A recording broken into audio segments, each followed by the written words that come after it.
Yo, what's up, people? We're back for another edition of Real Talk with the Director and the Jedi Council. I am the Director. We'll be with you for the next, 120 minutes or so. Real Talk is brought to you each and every Monday by Dollhouse Radio and India Morel. You know what I mean?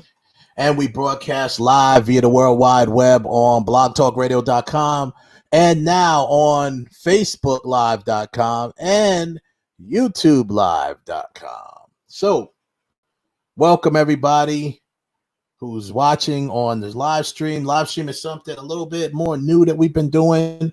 You know, we've been doing the Real Talk Radio thing for some years now. And the live stream, I'm loving it. People, I'm loving everyone participating and joining in and showing us love out there. Shout out to my brother, Heaven Hollywood. Shout out to the heavy hitters who's always holding him down and holding us down, period. We broadcast it on the IE network on YouTube. I'll drop the link in the I did drop the link on my Facebook already. If you guys need the link, it's right there on the Facebook. I'll drop it again just to make sure you got it. Do that right now. Yep. Drop the link on the Facebook. And there you have it. Now you can't say I didn't tell you. So tonight we're going to talk about someone as a filmmaker myself. Is near and dear to my heart because he's one of my influences.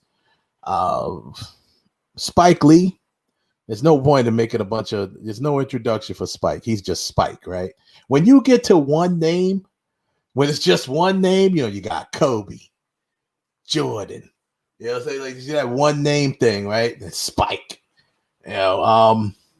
Spike Lee. I wanted to do a show on him because we as most filmmakers will know that we did we just had the 30th anniversary of Do the Right Thing, and that just passed, I think, like like June 30th or something like that. So I wanted to do a show that was pretty much dedicated to him. I reached out to some people that worked with him before. We have a very special guest tonight, Miss Winsome Sinclair. She's worked with Spike a whole lot of times, and which is really cool and really, really, really cool of her to join us tonight. We'll be bringing her on in a second. I did reach out. I know that worked with him. So we'll see. They may surprise us and pop up. Who knows? But either way, we're here. You're there. And we appreciate you joining us. Of course, I always have my Jedi Council with me. Today, Kev is going to be with us. I'm not sure if Ralph is joining us, but the good thing about this, since we started doing the live stream now, we could even bring it on. So as these people come on, we could bring him on as a panel because we want to talk about Spike and his his legacy. And I have it scrolling down here on the screen. Spike Lee, the industry's most underappreciated director. What's a question mark? Is he the most underappreciated director?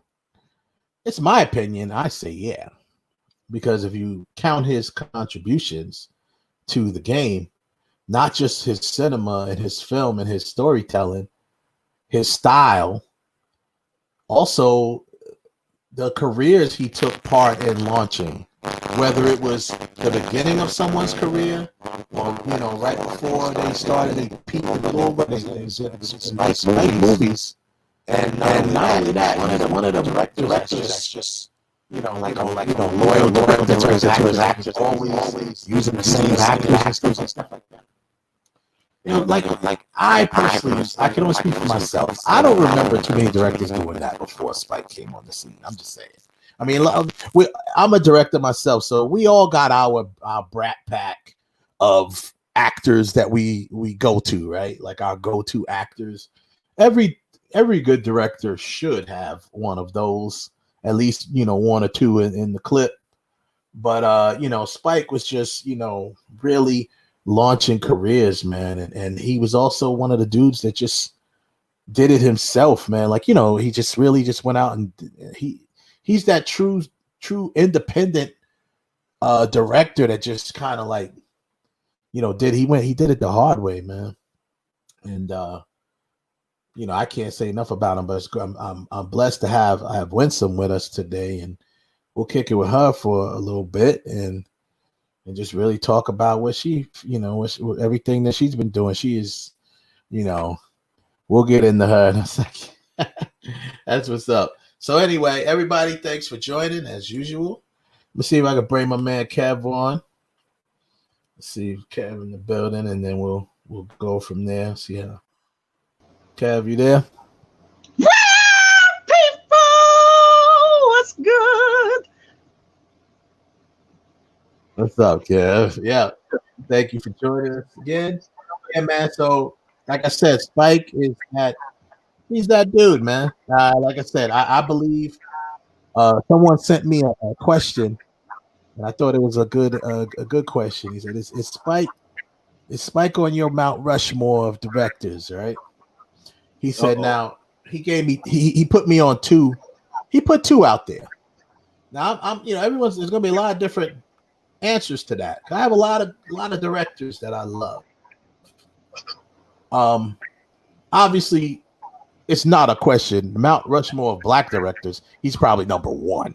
That's number one. So, but then you gotta put it out there. Some people say, is he on the Mount Rushmore? Should he be on the Mount Rushmore of directors? Period. You know what I'm saying? Because of his legacy, everything that he's done, and just look at his body of work. He's still doing stuff to this day. He's still putting out good stuff. He just had the Five Bloods put out, and there's already little whispers of Oscar talks, and we don't know if that's gonna happen or not. But my point is, he's still putting stuff out. And Spike was an innovator, man. He had no fear. Yeah. He didn't mind pushing the envelope. He didn't mind tipping it a little bit, controversial. He was that dude, man. And like I said, he took part in launching a lot of people's careers, man. So, and if it wasn't their very first movie, it was the movie that might have put them over the top. You feel me? So, whereas, let's, for instance, Do the Right Thing was not, it wasn't Sam, in School Days wasn't Samuel Jackson's first movie, but it, what I'm saying? He really helped launch Sam's career by using him so much. He put him in quite a few films, you know what I mean? People like that. Actually, I believe, if I'm not mistaken, and Winsome might even be able to correct me on that if I am mistaken, I believe Jungle Fever was Halle Berry's first film. Not her first time on camera, but I believe that was her first like motion picture, like film, because she was on on television and stuff. Yeah, I think so. I mean,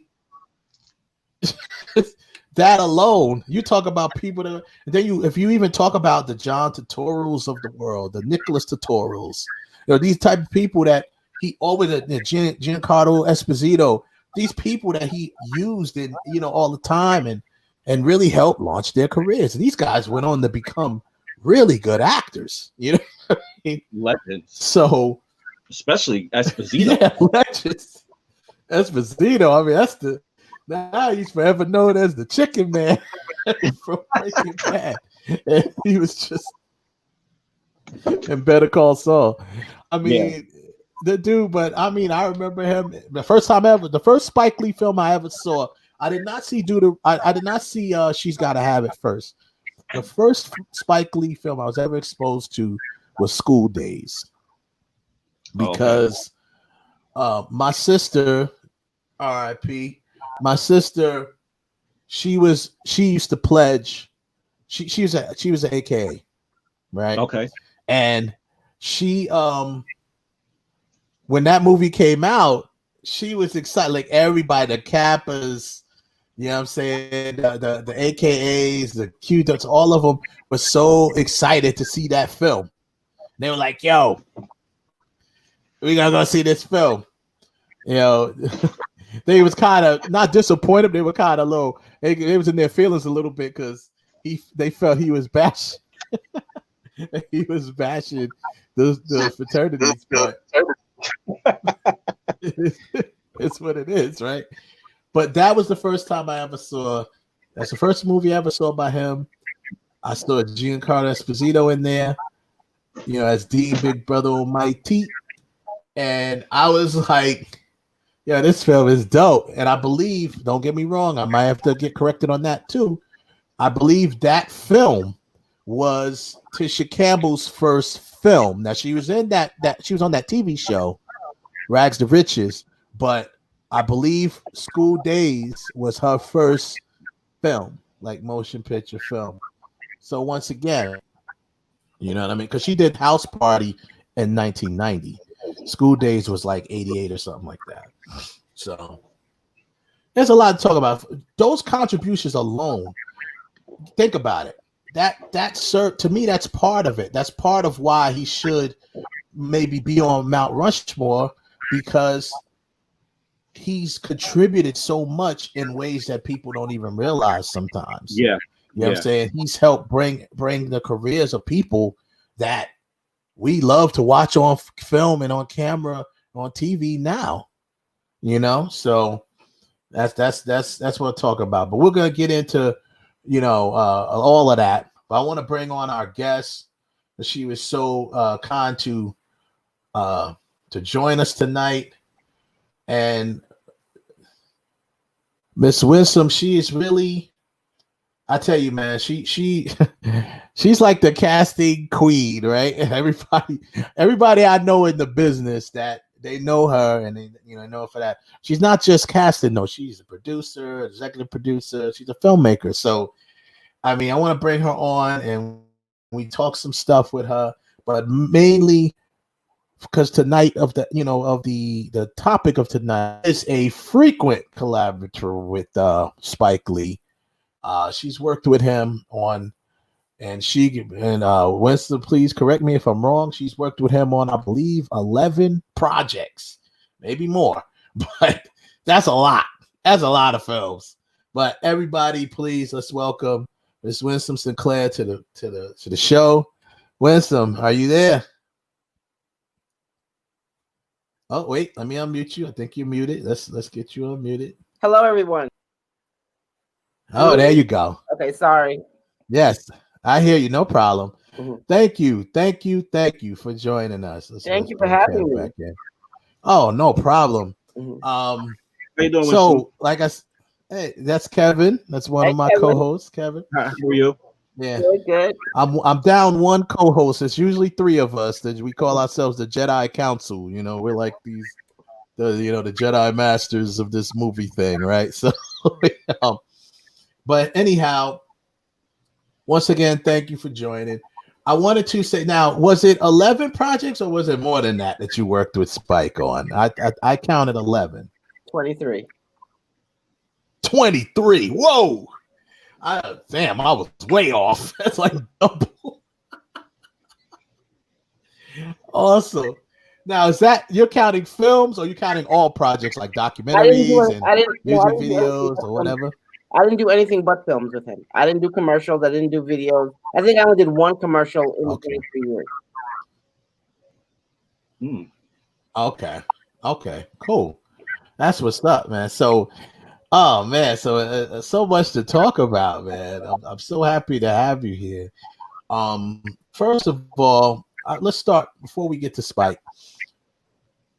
Now, you're known in this business, you know, as you've done casting for a long time, and a lot of people, everybody I've come across, know, if they don't know you personally, they know of you, or maybe you've worked on a film that you were working on, or wanted to work on a film that you was working on. So how did you start? How did you get started, into casting? How'd you get into that realm? Because I know you do other things. I know you're a filmmaker too. So Well, how did you get into I casting? kind of got into casting by accident. When I graduated Okay. from FAM in '89, my girlfriend had she went to Old Westbury on Long Island, and she told me that Spike had come to speak at her school that spring, and she took his address down, Mm-hmm. and then Mm-hmm. she tried for about 3 months to give me his address, and I wouldn't take it because I just didn't think that was real. I didn't think I could do anything like that. And then the week that Do the Right Mm-hmm. Thing premiered, so that was 1989 June. She said to Yeah. me, "Get a pen and paper." She called me one morning. She said, "Get a pen and paper." It was a Monday morning. She said, "I don't care what you do with it. I just need to know that I gave it to you." And she gave me his address, and I wrote him a letter that day. I mailed it on Tuesday. Well, actually, what happened was I tried to write him a letter and I couldn't figure out what to say. And then after I watched him on Oprah that afternoon, I knew exactly what I wanted to say. And I asked him for the opportunity to learn. I didn't ask him for a job. I didn't ask him for a check. I wanted to learn. And I mailed that Mm. letter on. No, the first thing I did was I prayed about it. And I was like, okay, God, clearly you don't want me to get a job. What do you want me to show me what you want me to do? And I wrote the letter Monday. I mailed it Tuesday. And John Killer called me on Thursday. Wow. That was it. That's awesome. Yeah, see, I'm glad you brought out that point. You asked them to learn. You wanted to learn. You wanted to learn the business. You wanted to learn from him. It wasn't just give me a job. Mm-hmm. So that, I mean, he probably knew at that point, probably from reading your letter, that might have been what hooked him, because now he knows that you were going to be in this for the long haul. I hope that's And what look at it now, all of these years later. Mm-hmm.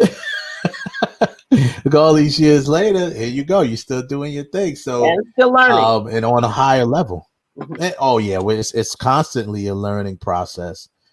I mean, that's awesome. So, oh wow. So they called you up, and then now the first film. What was the actual first film you worked on? It was Spike? called, at the time that the John Killer called me, he said, "What are you doing this fall?" And I was like, "Nothing," because I didn't have a job. And he said, "Would you like to work on a project called A Love Supreme?" And A Love Okay. Supreme became Mo Better Blues. Oh, nice. Oh man. See, that's what I'm saying, man. We getting some gems right here. See, this is stuff that I didn't even know.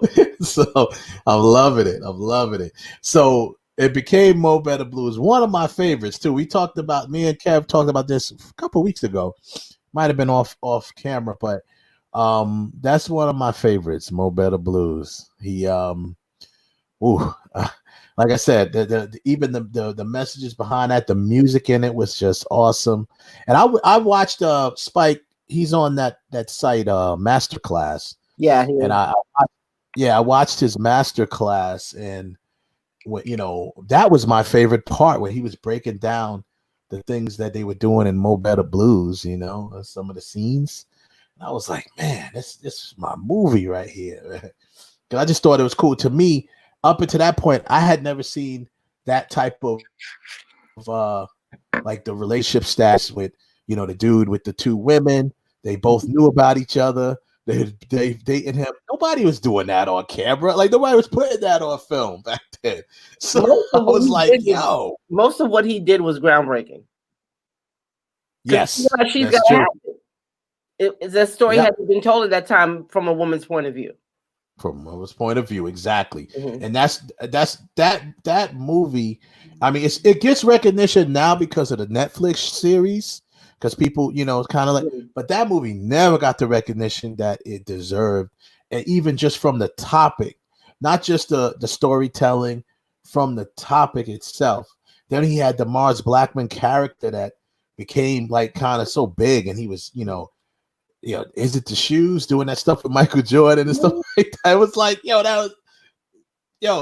these are my points that I've been making of why Spike, in my opinion, belongs on Mount Rushmore of the directors. You know what I'm saying? Because just of his contribution alone, not, take the work out of it. You can come back to the work. Mm-hmm. The contribution by itself. So, okay, so you worked on that first film, A Love Supreme, that became Mo Better Blues. Mhm. All right, then what was next? What was the I next one did. you guys? Next was Jungle Fever, then Jungle Malcolm X, Fever, yeah. Malcolm X, yeah. then Whew. Crooklyn, Clockers. Yes, Um, Clockers.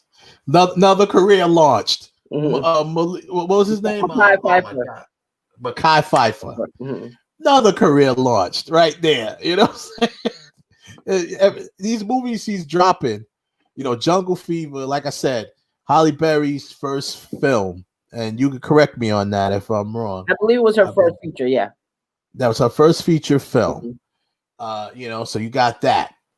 It wasn't Samuel Jackson's first film because he's worked with him in the past, but he, because of his frequent working with him, had him on Do the Right Thing, had him in School Days. You know what I'm saying?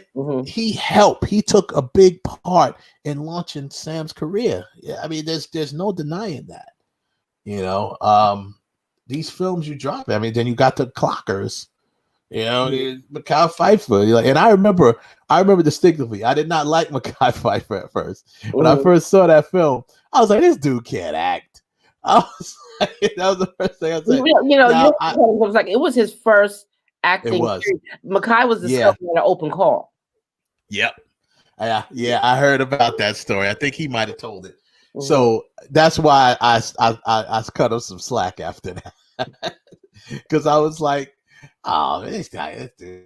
Yeah. But I mean, this was probably he's worked with Delroy Lindo, and you know what I mean? I loved his character in Clockers, the gangster character. But he was also in Malcolm X. Remember, he was West Indian Archie in Malcolm X. Like I said, yes, he was. Yes, he was. He was in Malcolm X. Yeah.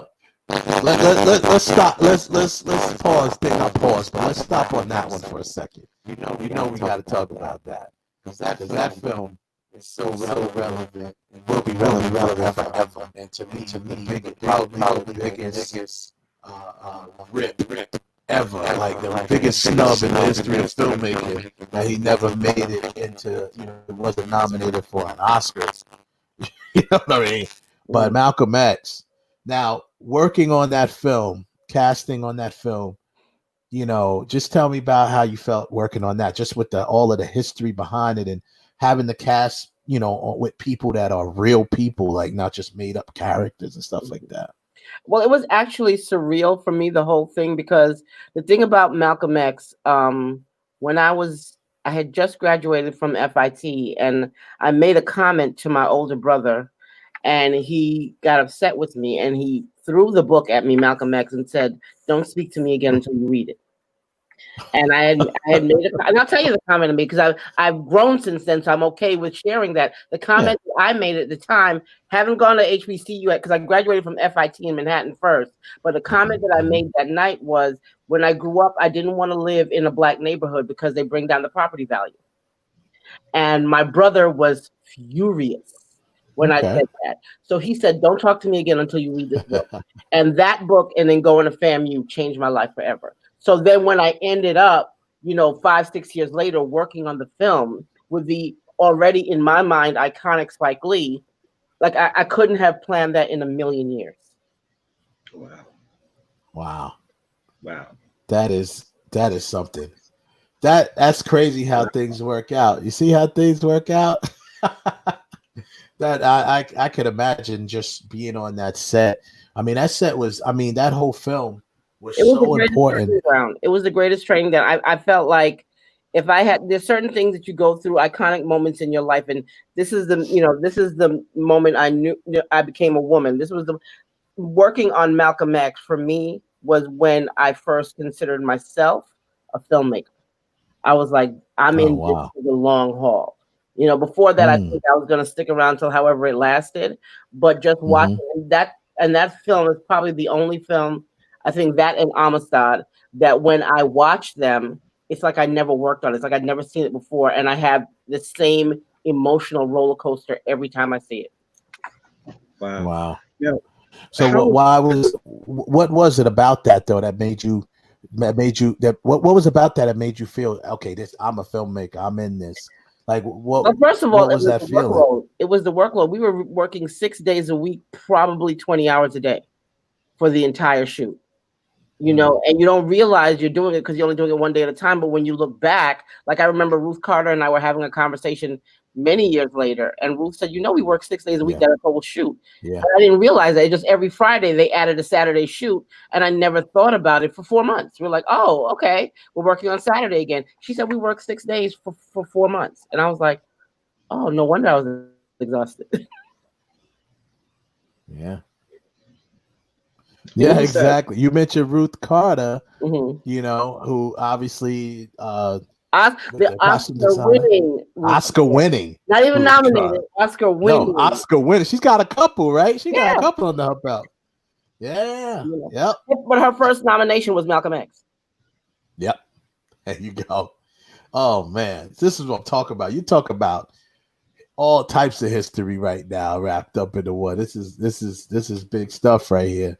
So, yeah. So you Malcolm X, like you said that made you that. Okay, I'm in it for the long haul right there. I mean, the other films. I mean, I could go down the line and we'd be all here all night talking about all 23 films that you worked on with them. But I mean, and I ain't got no problem with that. But I know you know I ain't gonna hold you in that long. But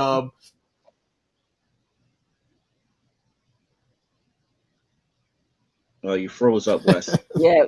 I'm a jump on a couple of my favorites. Go ahead. No, I wasn't saying anything. No, you froze up. Oh, I thought Cavs did something. Okay, cool. One of my favorites, he got game is another one of my favorites.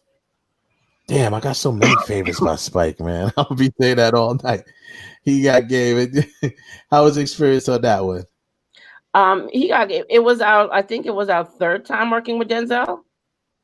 So yeah, that it was just a fun. Here's the thing about working at 40 Acres. Yeah. After you work there a couple of times, it's like a family reunion every year. Because no other filmmaker at that time was setting that kind of pace either. He was making a film every year. And that's not something that anybody else was really doing. You know, so it's like we had a reunion every year. Every summer we got together and we made a movie. That's so awesome. And a reunion again with Inside Man. With Inside Man, another reunion. Now that's a film that's another one of my favorites. Damn, I keep saying they're all my favorites, right? But that one was like what I loved. What stood out to me about that was it was like that was like Spike's Hollywood film. Like, you know, he was a director. It wasn't like a Spike Lee joint. He didn't write. He was a director for hire on that one. Yeah. That was like his, you know, his director for hire job. So but still in all, now even though he didn't direct it, I don't think he produced it either, right? He just kind of on it. He was a producer on it. He did some of the rewrites, but the original story wasn't his. Right? Oh. So now, when it goes with stuff like that, right? Now we know Spike works with a lot of people. Like I said at the top of the show, very loyal dude. Works with a lot. You know, he get that chemistry. He works with people. So now when he gets called to do a film, is he the one that's kind of recommending you, or are people just automatically saying, let's go with Winsome's, being that she knows Spike so well? How does that happen? Here's what Spike did. Spike set a standard of performance that you had to meet. So by the time people are coming to him, like even before Inside Man, if you came to New York as a filmmaker of color, you call 40 Acres and ask for their recommendations, because they knew, like the industry knew, when it comes to people working in New York, Spike had that on lock. He had one of the best teams. So they always called for references. So when it came to that show, because he was a producer on it, the entire 40 Acres team was hired. Yeah. Like we just all got back together. This year we're doing Inside Man. Oh, nice. That's dope. That's real dope. Well, I mean, number one, it's awesome to keep everybody working. You know what I mean? That's definitely awesome. But yeah, that's why I always wondered that. I'm like, that's where I got to that point where I'm like, well, Inside Man was not a Spike Lee joint, but Mhm. yet, was on that too. Like, so he's like, I'm wondering how how that come Yeah, together. they gave So him full control of who his team was going to be. And the thing about being a team for so long is that we now, because you guys know, working in this industry, it is a luxury to have the same team around you all the time. Yes, sir. Most of the time it when you're on is. production, you have to not only do your job, but you have to get to know other people and get to know how they work, how they communicate. And by Yeah. the time you figure it out, the movie's over. You know what I'm saying? Yeah. But when we're getting together for 20 plus years, we already know each other. We know what we need. We know how we move. We just go back into play again. And that, I understand, is a luxury that a Oh lot of man, that's people cool. don't have. It's a luxury, and it's so important. It's so important for chemistry, for atmosphere on a set. Yeah, That's to me, that's necessary. If you absolutely. have It that, is. it's kind of like you're working backwards every time, because you like you said, you don't really get to gel with the people that you're working with, at least until midway through whatever the project is at. And that's Before what you I'm really finding out now that I'm producing. I'm like, putting together Mm-hmm. a crew it's like you can't invite everybody to the same party. Certain nope. Yep. certain clicks gel and certain clicks don't. You got to That's find the true. right mixture to push this project forward. It is really Yeah, a chemistry mix. it is. It is, and that's. I'm glad you mentioned that. Like now, producing your own stuff, and we'll get back to the casting too. But I want to touch on the production a little bit too, the producing side of things. When you made that jump, when was it when you made that jump? When you said, "Okay, now I'm going to start," producing some films. At I what think at I what made that. project was I it? don't think I made the jump. Once again, I think God made the jump for me. Like Mhm. you plateaued. You need a new challenge. I love Right. casting. I will always love casting. Casting wasn't like, I never wanted to be a casting director, even though I was a theater major in college. Casting was one paragraph in one book in 4 years. So there's no such thing as a casting director, even coming out of college. But what I knew when I was younger, like about 9, I wanted to do something that I loved it so much I would do it for free, and I wanted to do something that made other people's dreams come true. Casting happened to fit that. And if you think about Hmm. it, producing just does that on a bigger level.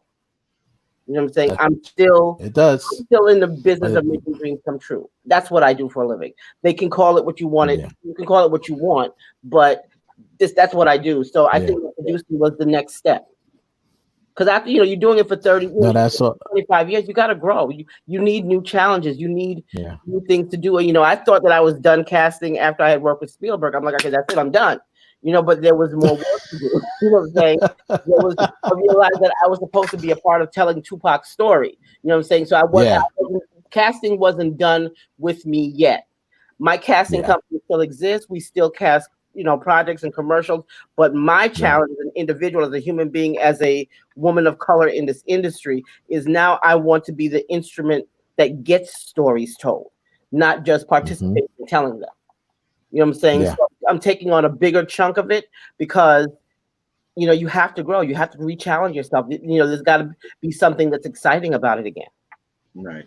No, that's right. And so then when you did make the switch and moved up to producer, is how are you liking that challenge? Because it is a I'm loving challenge. it. I'm loving it. I love what I Producing do. is And a every time we get a new challenge. project that we're pulling together, I learn so much. You're forced to use muscles you never used before. But at the end of Yep. the day, it's like any other film that I've done. When you see the final project, even when I was directing theater in college, it's like you sit there, you were like, I was a part of this. I was a part of something bigger than myself. And that always makes me feel good. And Yeah. to this day, I don't get a rush anywhere else than I do when I walk on a set that I'm working on. Nothing feels like that. Oh yeah. But in a Ditto. way, I'm addicted to it. What else am I gonna do? Oh, I'm it's addicted. it's addictive. It's addictive. Just the feeling alone, just walking when I walk on a set. I think the best feeling for me is actually like you using those actual words, walking on a hot set Yeah. is like that adrenaline rush, like whoa. Okay, and I'm like, I get on there, and I'm like, all right, cool. It's now it's time to rock. Because leading up to all of that stuff, whatever, if I take part in the production side or whatever else I'm doing on behind the scenes, it doesn't feel real until you step on And then the hot set. the saddest day, It's like they put the lights on. and the saddest day is the last day of the shoot. Oh man, that's the worst. That's the worst. That's the worst. Always. The last day of the shoot is the worst. Although for me, most projects that I've worked on and done, I usually do the editing, so it's not over for me. I'm in post as well. All the people that you see every day, that part is hard. It's like the family's over. Yeah, exactly. But at the same time, it's like a breath of fresh air. For me, I mostly do line producing, so I'm like logistics and all the other stuff. So it's like that's where my adrenaline rush comes in, making sure where everybody's supposed to be, where it's supposed to be. Just the hustle and bustle of that's the part that I like about the business. How much as a producer now do you still put your hands into the hustle and bustle part of it, or are you just really just with the producing stuff, or are you more so hands-on? I'm hands-on, and I'll tell you why. Because I learned from the bottom up, interning, cleaning floors, getting coffee, like because I know what everybody's job is. And that was also the beauty of doing extras casting first, is that I was on set every day with a crew. I got to know crew in a way most principal casting directors don't. So they were my family. So when I produced my first film down here, everybody I knew flew in from New York to work on it on their own dime. But I had built 30 years worth of relationships. So my family came down to help me get to the next level. Nice. So I'm hands-on with every part of it. Yeah, and I love every part of it. When you say, "Oh yeah," you got to. I mean, I know I do. I part when I'm working, whatever, prepare it. So if you stay hands-on, so that means I assume you have your casting company, so they do the casting. They do the casting, and I oversee it, and I troubleshoot. I'm there if they need me. But here's what I endeavor to do as a producer. I endeavor to hire people to do their job and then let them do it. I'm not gonna hire a casting director so that I can cast it. That's what I have you for, and I'm trusting you to do your job. And I think I learned that from other mentors that I've had, like Debbie Allen, Susan Taylor. The way that they entrusted me with their projects was mind-blowing to me, and I wanted to be able to give that to another generation. They said, if you hire people that you trust, and then trust them to do their job. Exactly. Yeah, that makes sense. So I don't micromanage. That makes a lot of sense. I don't do. Well, that's right. You get the people that can do it. That's the perfect thing about it. On this show, we like to, we talk about obviously the film world, and we like to, and having someone like you on always goes with our theme of educated people, because we also get people that watch it that are, independent filmmakers, actors, stuff like that. So like, technique wise, let's talk a little bit about technique of the art of casting, right? Let's talk a little bit about the art of casting. You've done it on every level, the highest from the lowest. So when you're casting for a film, is that something? Now I know I work a lot of, obviously you work with the director, they just tell you what their vision is, and then you kind of go out and get it. How do you have a certain technique? Don't have to expose your blueprint, but technique. Well, no, here it is. Here's what I like people to understand, that as a casting director, I'm really only the middleman. I do the vetting for my director, or if it's in television, for my producer. Now what my job is, because I work for the director and the producer, is to show them the best of what's out there that fits what they're looking for. It is not my job to make the final decision. I just need to find the best out there that represents it, give them the better options, and why. And sometimes I have to explain my reasoning.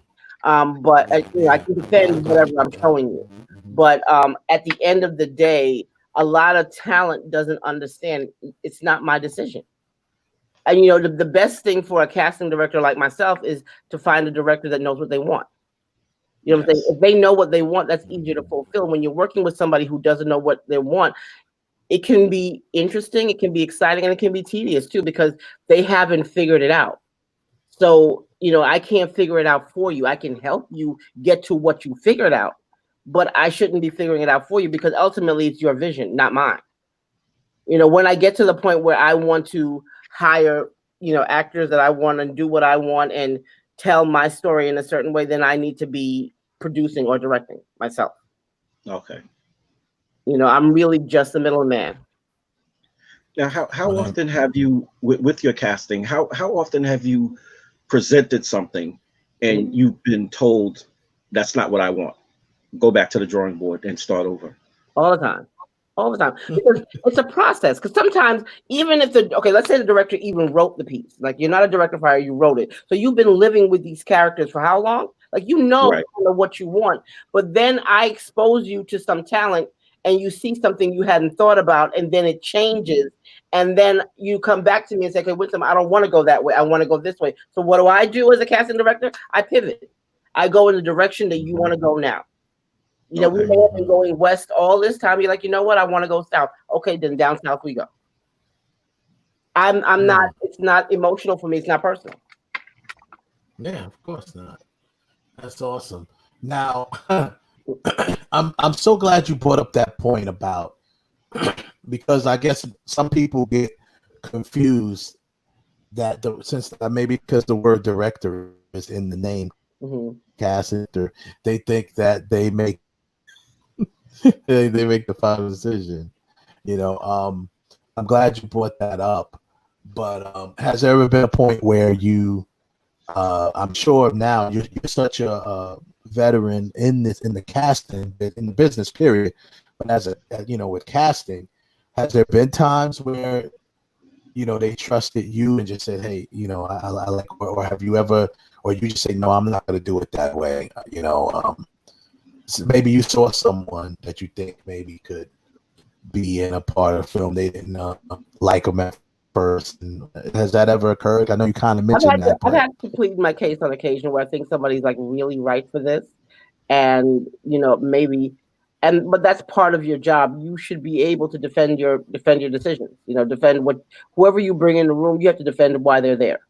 You know what I'm saying? So sometimes, and I won't do it without permission. I'll show you what you want. We'll show you what you want, and then we said we have some alternate choices that we got some time. Let's take a look at them, and I'll put them in because they bring something different to the character. And people have changed their mind based on a new decision. Something they saw that they hadn't thought of. Because sometimes you work with directors that are very firm on what they want, and then sometimes that you work with directors who they really are co-creators with you. Let's figure this out together. And sometimes, if I've been doing this over 30 years now, you get a new director who's been doing it like this is their third or fourth film, then they sort of lean on you for your expertise because now you're the OG in the room, and you got to bring that to the table too. Now, one final question that I have is that was pretty much what I'm glad you said that because that's pretty much where my question was. Mm-hmm. Go ahead. How with also with your casting process, how involved do you get with the writers when it comes to like the scripting and that portion? That actually comes to me, and that the writers get involved with the director. And once you hire the talent, then they may involve the talent in what feels like coming out of their mouth. You know what I'm saying? But like by the time you get to the table read, seasoned actors have an opinion about this character they're bringing forward. Right. So they may want to consult with the director, consult with the writer, and say, well, I think, in my interpretation of this character, they would say this, not this. You know what I'm saying? Right. And I love the whole co-creating process. You cannot be necessarily. The director has to on the set. Director has the final say. But however, so we can move on. But if we are co-creating, I think it's such a beautiful thing that I think the production is losing out if they don't experience at least some of that through making the project come to life. Okay, that's awesome. That's awesome. I mean, whew, there's so much. We're talking with Winsome Sinclair. There's so much to go over. So little time. So touching on some other films, like you mentioned, telling the story of Tupac. When you with All Eyes on Me, how did y'all find Demetrius Shipp Jr.? He really does look like Tupac. The thing about how did that we were looking for like at least 2 years, and it turns out though that Demetrius, actually his father worked in the studio with Tupac, so it came back around full circle almost. Wow. That's awesome. That's awesome. Because before that film, I'm trying to see when you started casting that film, because I remember the film, the Straight Outta Compton film that came out before that, and a lot of people were thinking that guy that they had there, who I think ended up on one of those TV movies, whatever that was, he played Tupac again, and people was like, yeah, we should get him for the movie, and they ended up with Demetrius Shipp Jr. and I was like, wow, this dude really. I've seen like other pictures of him, like he just kind of looks like Pac already. He kind of looks like Pac, even in like regular pictures. He kind of looks like Pac already. So when his father actually worked with Pac, so he did a good job. I think he had his mannerisms down pretty well and everything, man. It looked like he really put a lot into that. Yeah, first time acting, and that's a heavy load to carry. Heavy load. A real heavy load. Like when you never acted before, and now you have to bring an icon story to life. That's a lot. And I give him kudos for even being willing to attempt to do it. You know what I'm saying? How did you even walk him through that? How did you get him prepped for that? Just the pressure of that alone. Well, I mean, once we found him, here are the two things that were unique on that film. L.T. Hutton, who was the producer, he knew Pac. He was with Pac in the studio. So, and his father had worked with Pac. He was kind of submerged with those kind of things. And I think other than L.T., I was the only one on the actual production that knew Pac. You know what I'm saying? So, like when we saw that spark, it was like, okay, yeah. You know what I'm saying? And you knew where you could begin. And it's like I said, these are really large shoes to fill. The same way, when they did Biggie's story, those were large shoes to fill. And I applaud any actor that has the courage to step into the shoes of an icon. Yeah. No, for real. I know you mentioned obviously you was, other than the other people you mentioned, you were the only one on set that actually knew Pac. Remember, you obviously worked on Juice, and so that must have been a little nostalgia going on when y'all redid the Juice scene by the lockers. The scene by the lockers. Absolutely. I thought that was kind of cool that they were trying, redoing certain things. Cause I just recently watched. It's like a behind the scenes thing that came out with interview with Pac and the other cast of Juice, and they were just clowning around and stuff like that, and talk about those scenes. I mean, the real scene. Were you impressed with Tupac as an actor? Coming from being Pac was more than an actor. Pac was. If you were, give me some info on that. How'd you feel about that? Was you impressed with his acting ability? Absolutely, but Pac was more than an actor.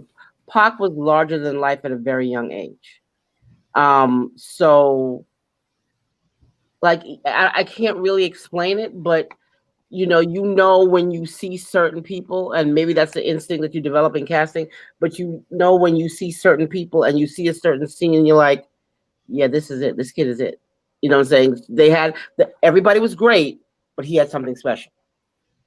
You know what I'm saying? They were all great. I mean, I remember knowing that Omar had something, and so did Khalil. Like I knew that they all. The only person who had really done anything before that was Jermaine would Lean on Me. You know what I'm saying? Everybody else was brand new. It was my first time to get in my department. It was Ernest's first time directing. Like we were all newbies.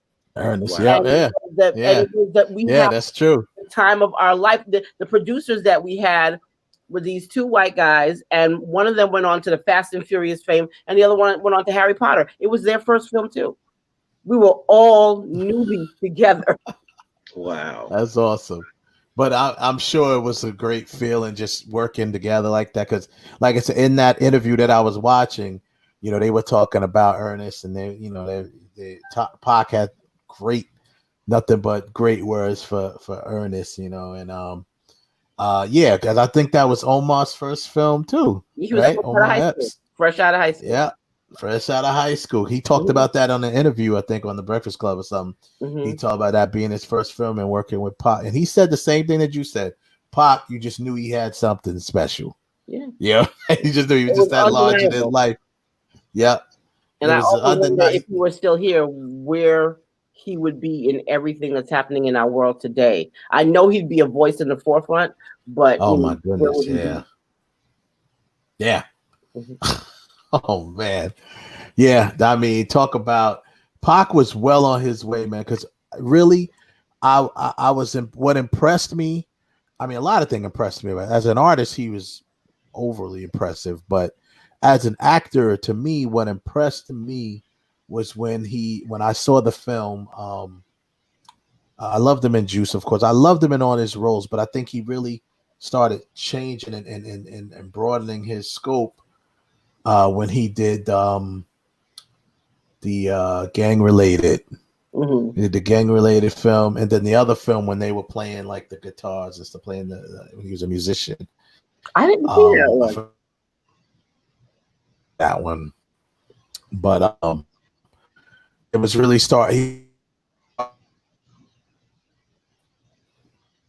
you're breaking up, Wes. Say that again. I lost you for a second. You're just breaking up.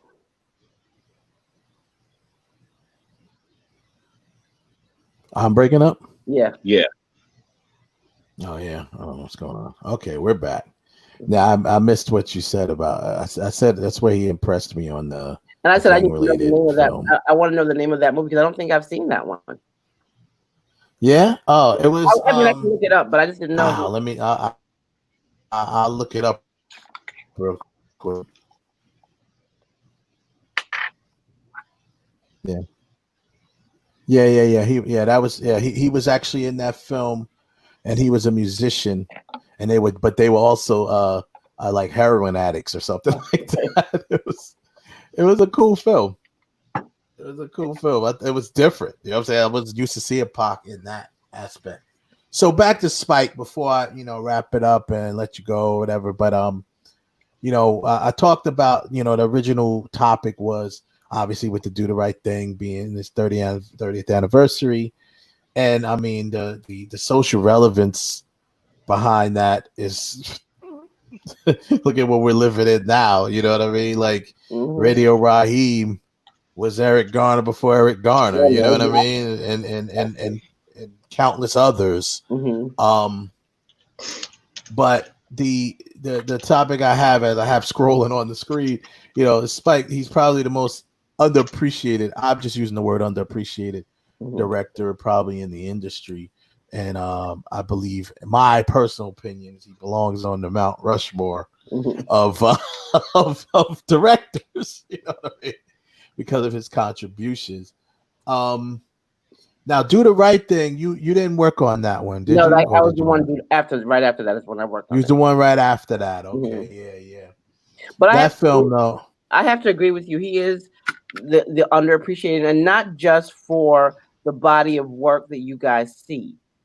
It's for the amount of people that he ushered into the industry, the amount of people that he got ratified to be in unions, and he fought for that, and he stood on that. The fact that he went on to start teaching at NYU so he could go working on a Spike Lee film was like going to school. Like you not only worked on set, You went and you watched dailies. He gave you notes. You had to watch movies to prepare to do the movie. You know what I'm saying? So it was really like going to school. There was no way your time was wasted interning there because you gained an education that you couldn't pay for at NYU.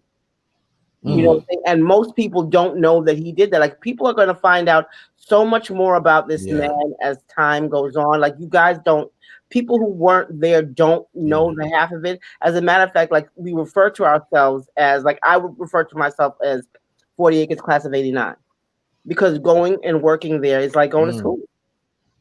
You know, it really is like going to school. I was not only as a filmmaker, as a producer, as a director, as a businessman in marketing. Like, there was so much I gleaned from the presence. I couldn't have paid for that education. I couldn't afford it. I'd be in debt up to my ears now.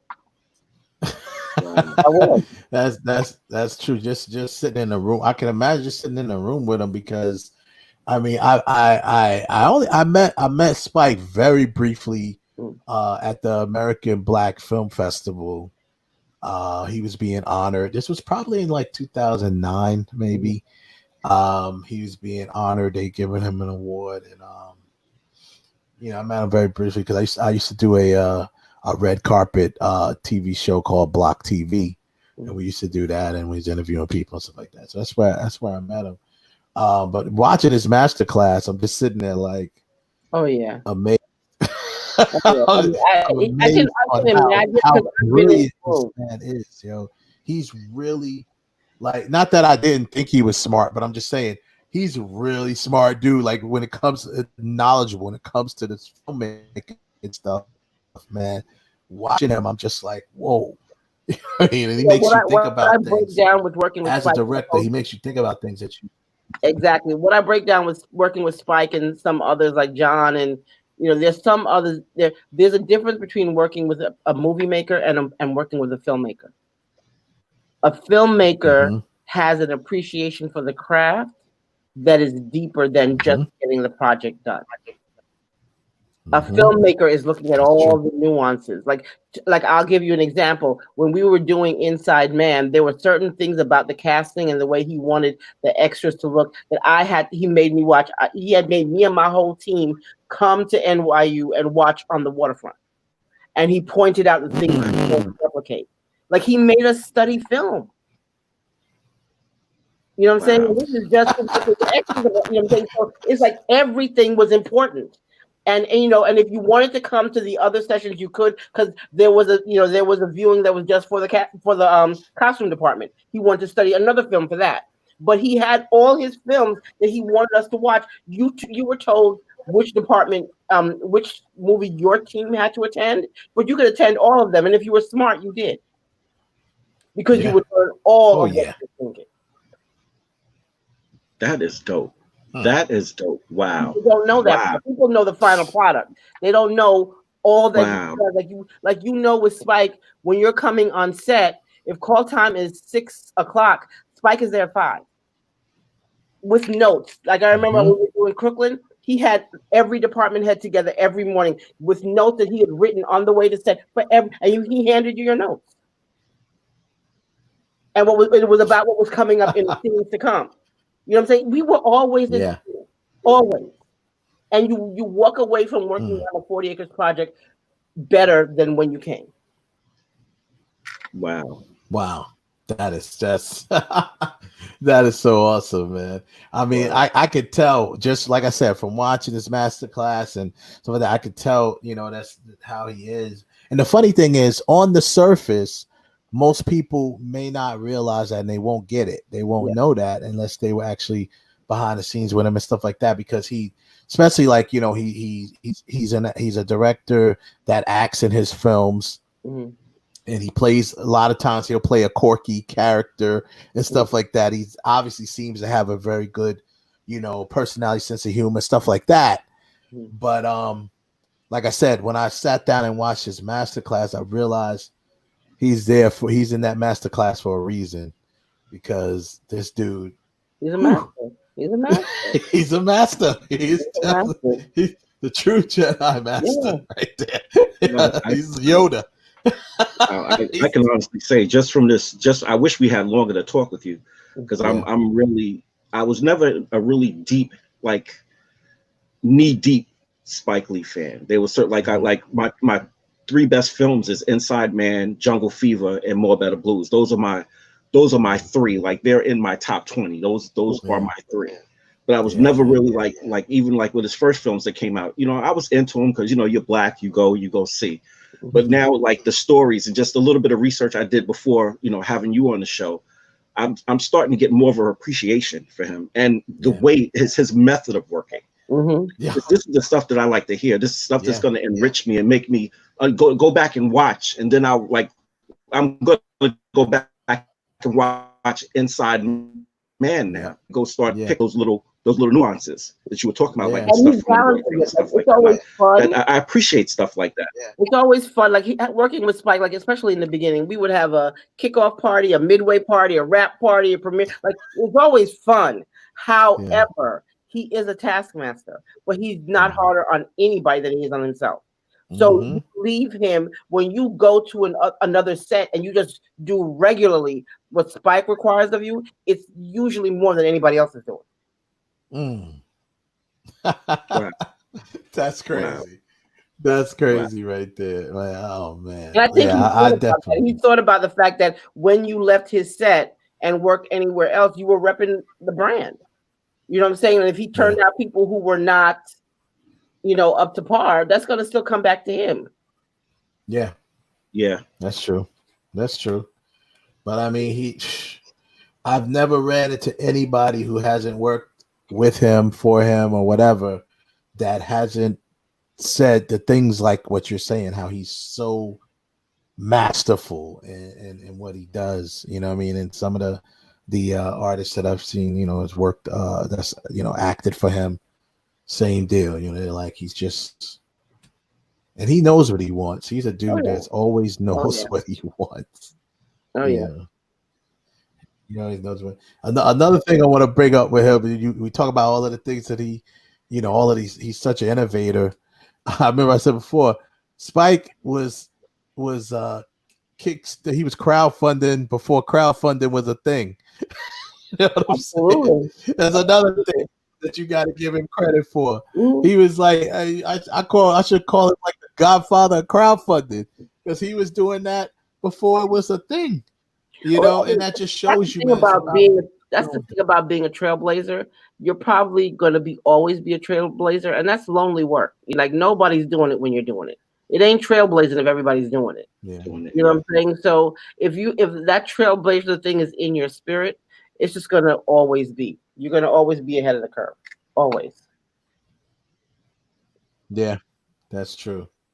Yeah. I remember him saying, it might have been at one of his lectures or something, where he said about being a filmmaker. Some people were saying like they want to be filmmakers, or they're aspiring filmmakers. I remember him saying something about, you're not a filmmaker until you make a film. Right. It's like, so, but which is obviously the truest statement ever, but he said it in a way of, it was more like a motivational thing, like, go make one, go make a film, and then you're a filmmaker. People are like, I'm a filmmaker, but they've never actually shot a film and made a film yet, which, most people don't really realize how hard it is to make a film. Yeah, they have no idea, and they want to talk the talk, but they're not prepared to walk the walk. My God, a lot of people, especially in this industry, they want to talk about it, but they don't want to be about it. They don't want rubber to hit the road. They're like, let's either we're making a movie or we're not. He set his mind. He was making a movie every year. Nobody done that, but exactly. Especially doing that, especially knowing what gets put into a film. The first film that I worked on with Wes. I'm talking totally green. I never wrote a script. I never line produced. I never did anything. That was the most grueling 2 weeks of my life. That's 14 days of my life that I don't even have the words to explain it. But when it was finished, the accomplishment that I felt when it was done, was amazing. It was like and that's when you were hooked. And that's when you were hooked. Yeah. Yeah. Because we got the fever there. Exactly. That's Yeah. when you're hooked. That's when you realize you have the fever, and it's like a gambler. You're gonna keep coming back for that high. That's exactly what it is. As frustrating as it was, as frustrating as some people made me, people not being on time, people not being where they're supposed to be. I mean, having to go out literally on one day, I had to go out and help fix somebody's car to get them to set. I had to leave to go fix somebody's car. Let me give you an example. We kept getting meal penalties. When we were doing Crooklyn, there were these Mexican guys that Spike wanted the real deal. And every morning I had to pick them up in front of the bodega, put them in my car reeking of beer and whatever else they were drinking all night, and drive them to set. What? Every morning. Every morning. When he says by any means necessary, God dang it, he means it.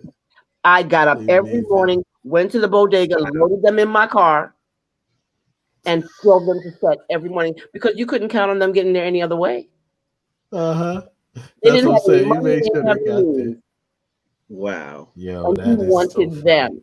And when Spike wanted something, you made it happen.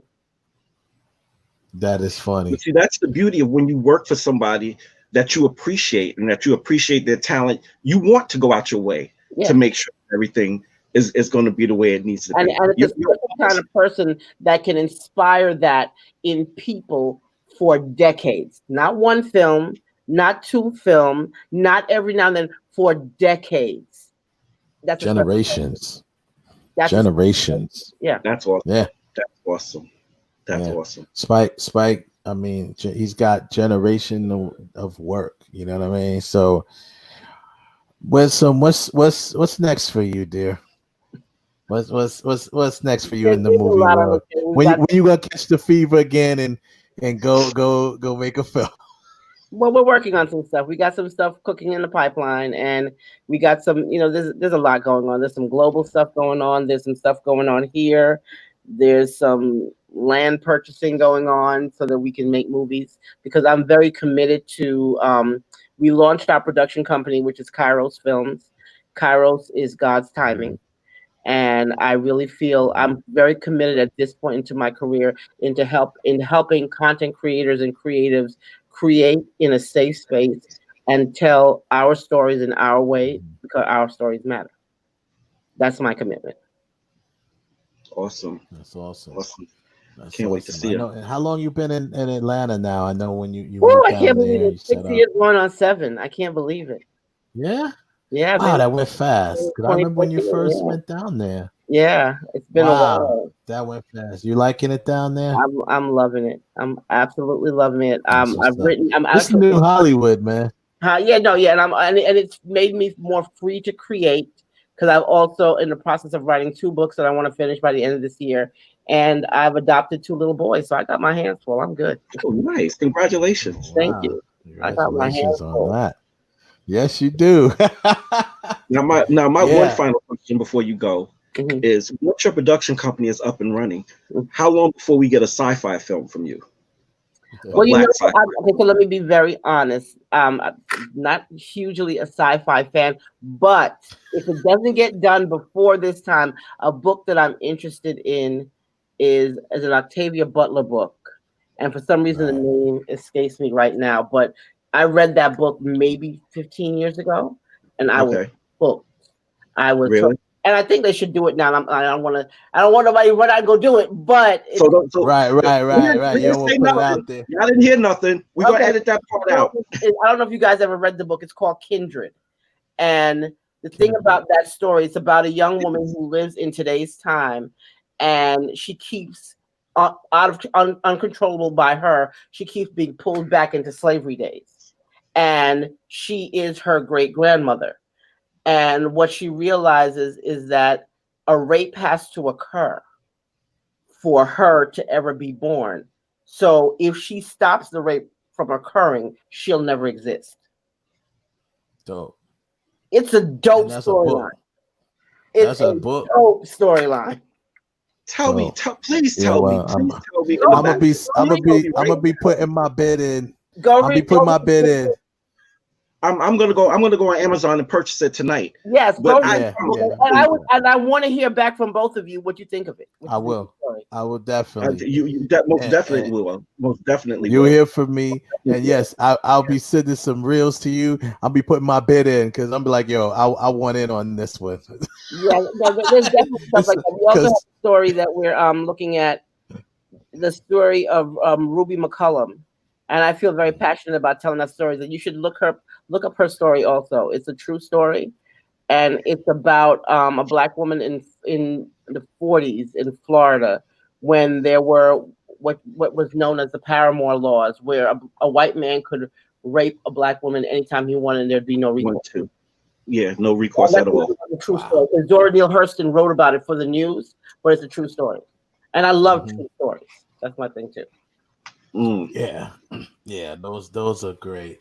I haven't had a chance to do one of those yet. I've had some stuff based on true stories, but not like a biopic or a real true story and stuff like that. So I love those too. Those are some of my favorites. On YouTube researching, like I Google like crazy, and I see these stories. It's like, everybody's talking about Black Wall Street now, but I was researching Black Wall Street in 2009. You know what I'm saying? I was talking to John about how did you choose to do Rosewood? How did you know you had to tell this story? So right. I love stories. I love stories because of how they can change lives. And, one of the mottos that I go by is that we've got to tell our stories, because until the lion learns to speak, the story will always be told from the standpoint of the hunter. And I think it's time for the lion to speak.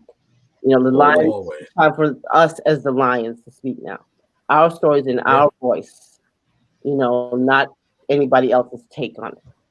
Exactly. Perfect time to do it. Exactly. Perfect time to do it. No better time than now, right?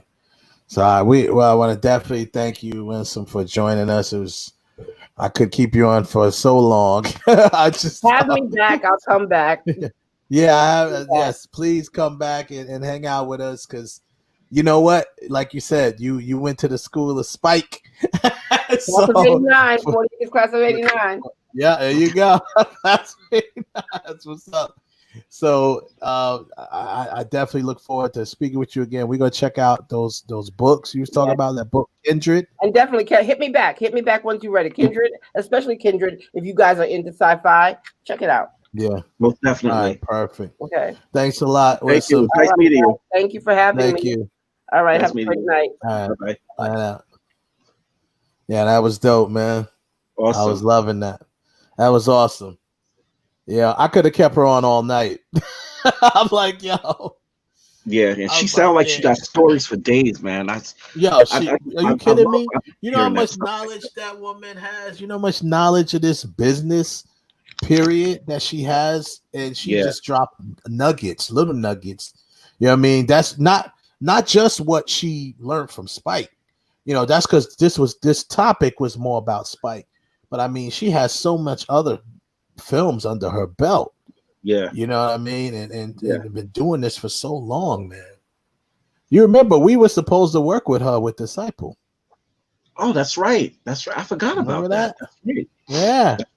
That's right. Yeah. But obviously Disciple didn't work out. But anyway. Let's not bring down the mood. Let's not strike the iron while it's bring down the mood. Boom. Yeah. Yeah. Shout out to Persia White, by the way. I loved working with her on that. Persia White was amazing to work with. So professional. Yeah. So professional. Professional. Persia White came in the room, and what I'm talking about. Right. When I'm talking about people, we worked on a film with Persia White, and she came in the room for the casting the night before, just arrived that night. She was not bougie at all. Like she had no bouginess to it. She was like the Hollywood actress. I mean, we also had Terrell Hicks we was working with too, but not that day. So, but she, she so down to earth. She flew in that night. She came in for the rehearsal. and she had already wrote out all her scenes. She rewrote every one of her lines by hand. As you know, some actors they mark up their script, marker, highlighter, whatever for their lines, which I never encourage. I'm no actor and I'm no acting coach, but as a filmmaker and as a storyteller, I never encourage actors to just mark your lines. You should know everybody's lines that's in the scene with you. That's the way I feel. Treat it like theater. It's like theater actors. Theater actors, they know all the lines. You know, they can literally step into the other role if they have to. Yeah. Sometimes, you know what I'm saying? That's why I love working with theater actors. Because they really take that serious. But she knew she had wrote out the whole scene, not her lines. She wrote the whole scene out by hand in her little like composition notebook that she bought to set. And to when we practiced, right? It was just so cool, man. And then when she showed up the next day, man, she was ready, man. And as you know, she is a vegan, and she doesn't do like with animal, doesn't have makeup made with animals, and tested on animals and stuff like that. We thought you think at first vegan, PETA, she's gonna be a nightmare to work with. She was so awesome to work with, man. Yeah. The woman brought her own food. Like we thought we used to have to get her some freshly picked garden, whatever from outside. She brought her own shit. She was like, "No, I'm good. I got my own little food." I'm like, what? We're like, "Well, pressure, we can get you what you want. What do you want? What do you want?" She was like, "I'm good." I'm like, damn. First time I didn't have to feed an actor. And this is a Hollywood actor I'm working with. She's fresh off of Girlfriends at this point. Yeah. So she was hot. You know what I'm saying? Girlfriends. I think Girlfriends might have been just ended, or it was something like that. But it was still fresh. Yeah, it was so fresh. About 6 to 8 months, maybe a year, just about. Yeah, it was still fresh. And the fact that we were able to get her in the first place because at the rate, she appreciated the script. At the rate we got her at. Oh my God, that was like amazing. I thought I didn't think that was real. I'm like, what? Are you serious? So, yeah, I tell you, man, that was a great experience working with her. But back to Winsome, she. Whew. I wanted to ask her a couple other things, but I didn't want to keep her too long. You know what I mean? We've been here. We had her here. She stayed with us an hour. So that's awesome right there. Yeah, I was surprised she would be. I figured she would be busy. I didn't think she'd be able to stay that long. That was awesome. That was awesome that she stayed that long. I'm glad she brought up about how Spike is. Because I mean, obviously I don't know him. I've never worked with him. So I know she's kind of confirmed what I kind of already knew from studying him, and like I said before, on the surface, you think Spike is like, he's got that good personality. He's got a sense of humor. Obviously, he plays these quirky characters when he acts, right? You think like he doesn't really take things seriously, but he is such a master at what he does. And when I'm watching this master class, it is what it is. It is school. You know what I'm saying? That's what it is. And you're watching it. It's not just, oh, do this, do that. He's showing you examples from his films on how he did certain things. Yeah. And how he made it happen.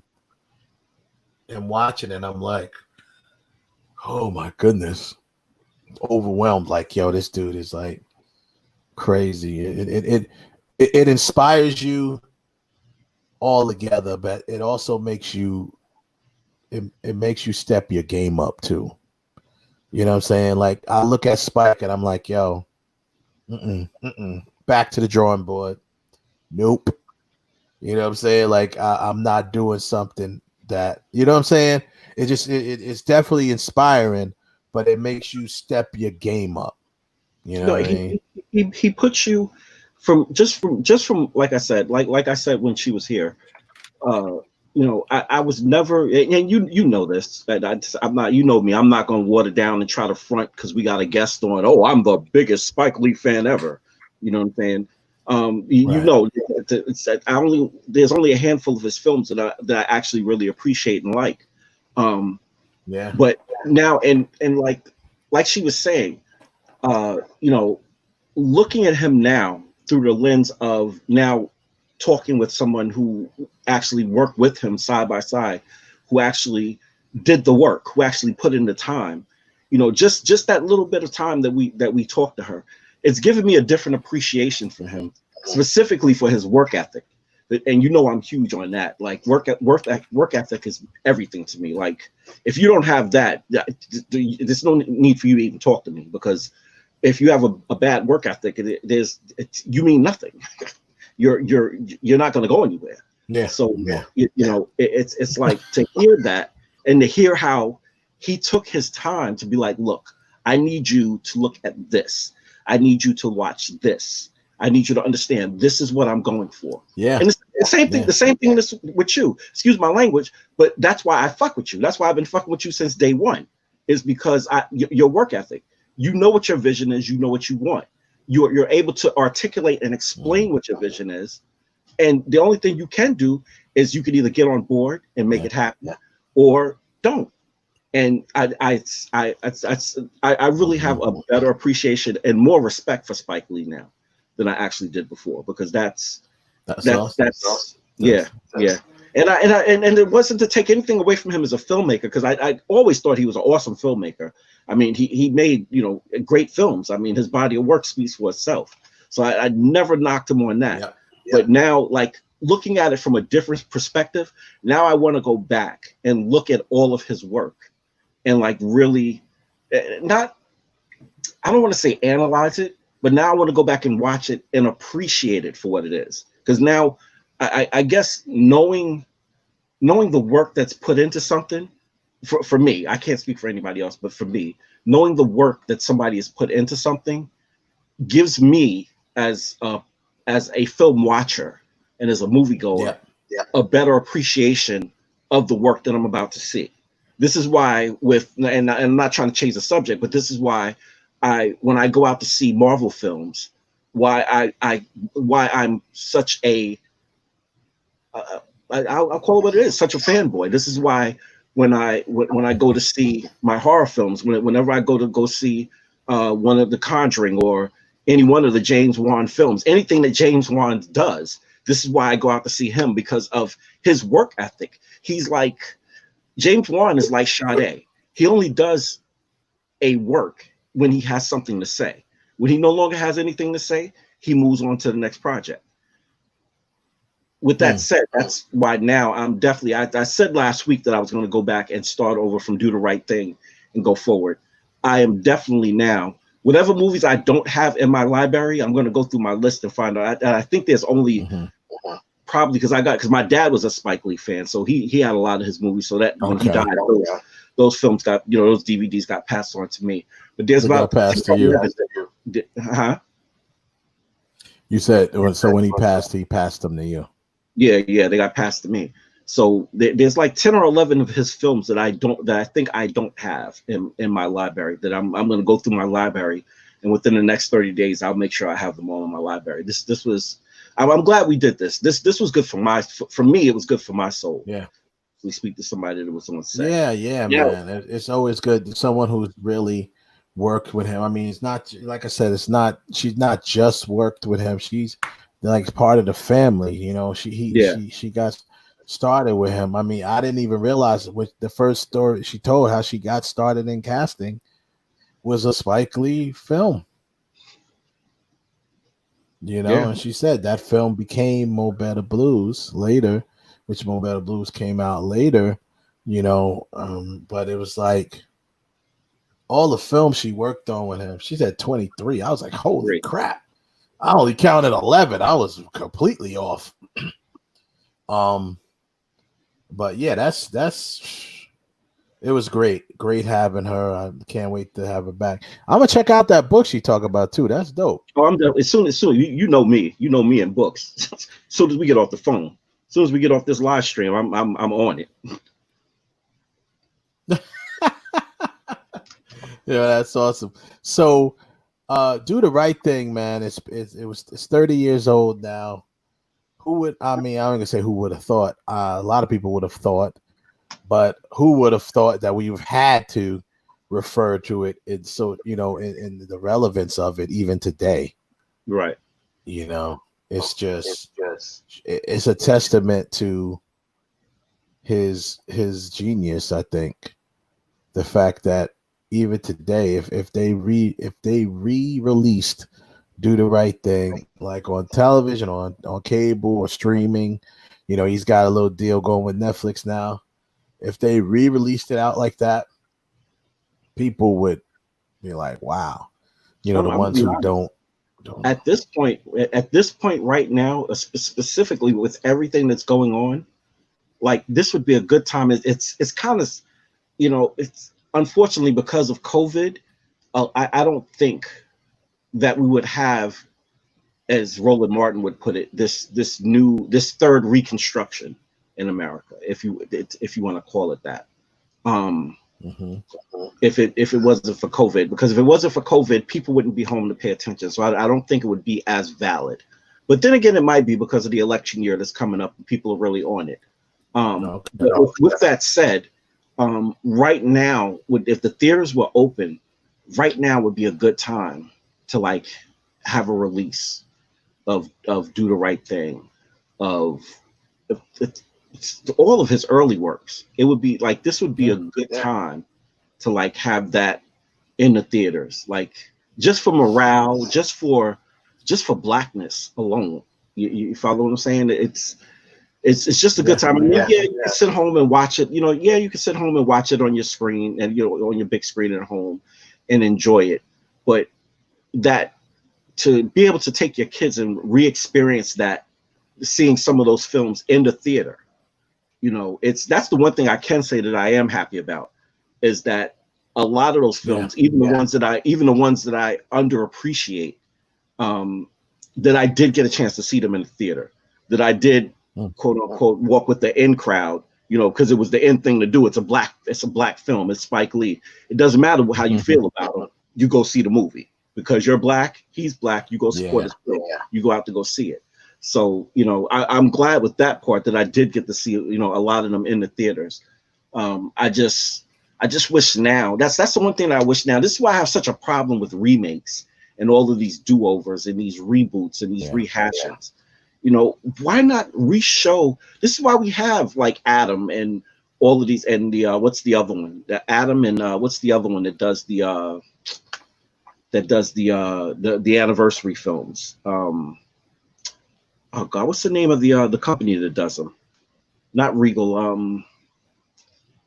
Oh my God, it's slipping my mind now. They do all the concerts and all the in-theater shows and boxing and all of that. Phantom Events. That's why you have all the Phantom Events. That's why you have Fathom. Excuse me, I said Phantom, but it's Fathom. This is why you have Fathom Events. Fathom Events. Yes, to bring stuff like this forward. I just it troubles me that that generations like won't be able to really appreciate and see some of these movies in theater and on film. That's the other thing. When we got to see some of these films, particularly us, because of the age that we are, we got to see them when they were printed on film. That's even more so about the kind of work that he had to put in to have that made. So, it's like I said, talking with her tonight really gave me another appreciation on another level. Just like I said, just thinking about his work ethic, even with that part, just thinking about, just the fact that was like, he was really working with film. So just the work that goes into doing that itself is, and they got to sit down and watch. I don't know too many film directors that allow everybody to come and watch the dailies. Like, that's crazy. Yeah. That is dope. That's dope because I mean, a lot of directors do not do that. I don't do it often myself. I only do it to assure them of something. Like if the actor is not feeling good about the part, or not the part, but not feeling good about the performance, but I feel good about it, I might rewind the dailies and show them, just to show them, yo, you're doing it. You're good. You know what I'm saying? It's no problem.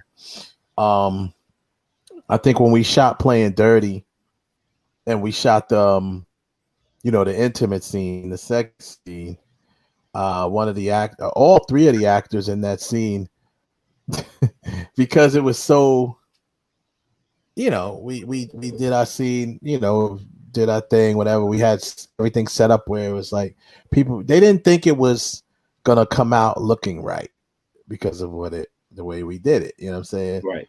They're like, is this gonna look, sexy? And I'm like, it looks great. Don't worry about it. But they weren't looking at the monitor, obviously. I was. So they're from their perspective, they're like, this is not gonna look right. But then when they saw it, they're like, oh wow, that looked great, So it's I think that's cool they did. But one thing I also do, and I'm trying to remember where I picked that up. And I might have picked it up from Spike Lee, maybe seeing him talk about it, but a lot of times if I have a role in mind, I think it's easy what he does about telling people to watch films and stuff like that, doing their research. That's the best thing you could do for anybody that may not have worked in film before, even if they have worked in film before. Because number one, it makes them appreciate the art of it. It makes them think about what they're doing as far as their job goes. So I do that as well. I give out assignments, especially to actors, because that's the best way to really learn and build as a filmmaker. Like she said, for a specific scene, he had her go watch on the waterfront. You know what I'm saying? Mm-hmm. It's like, he has specific films that he wanted her. It's just like when we were casting the role, not just when we cast the role of Stark in Playing Dirty. I gave the actor, the actress, I said, I want you to give her several films. One of them being The Fugitive, Tommy Lee Jones. I said, go study Tommy Lee Jones. You know what I mean? There's a couple other ones too. Because that's how you learn. I'm not saying be Tommy Lee Jones. He's already did it, right? But you learn from that. You know what I'm saying? Mm-hmm. If you could pick up one thing, here's the thing. There's films out there that represents everything. Yeah. So if you could pick up one thing from each film, you're on your way. You could take that, mesh it together, put your own spin and your own flavor on it, and it becomes a new thing. It's just like producing. It's like what we did with producing. It's done all the time in Hollywood. People, for the most part, with the exception of some original scripts, like if you really like the real nerds of films, like people who are really nerds who like literally go in and nitpick everything, you could pick and you could see. Like I was watching the other day, I was watching one of my classic favorite horror films from the 80s, House on Sorority Row. And oh yeah, The House on Sorority Row. My girl in there. What's her name? She's Ashley from The Young and the Restless. She is hot, boy. Yeah, so it's a couple of girls in there. The main girl in there. Yeah, homegirl from the girl who was like the. Why can't I think of her name right now? But she plays on The Young and the Restless and on Channel 2. Yeah, she was in there.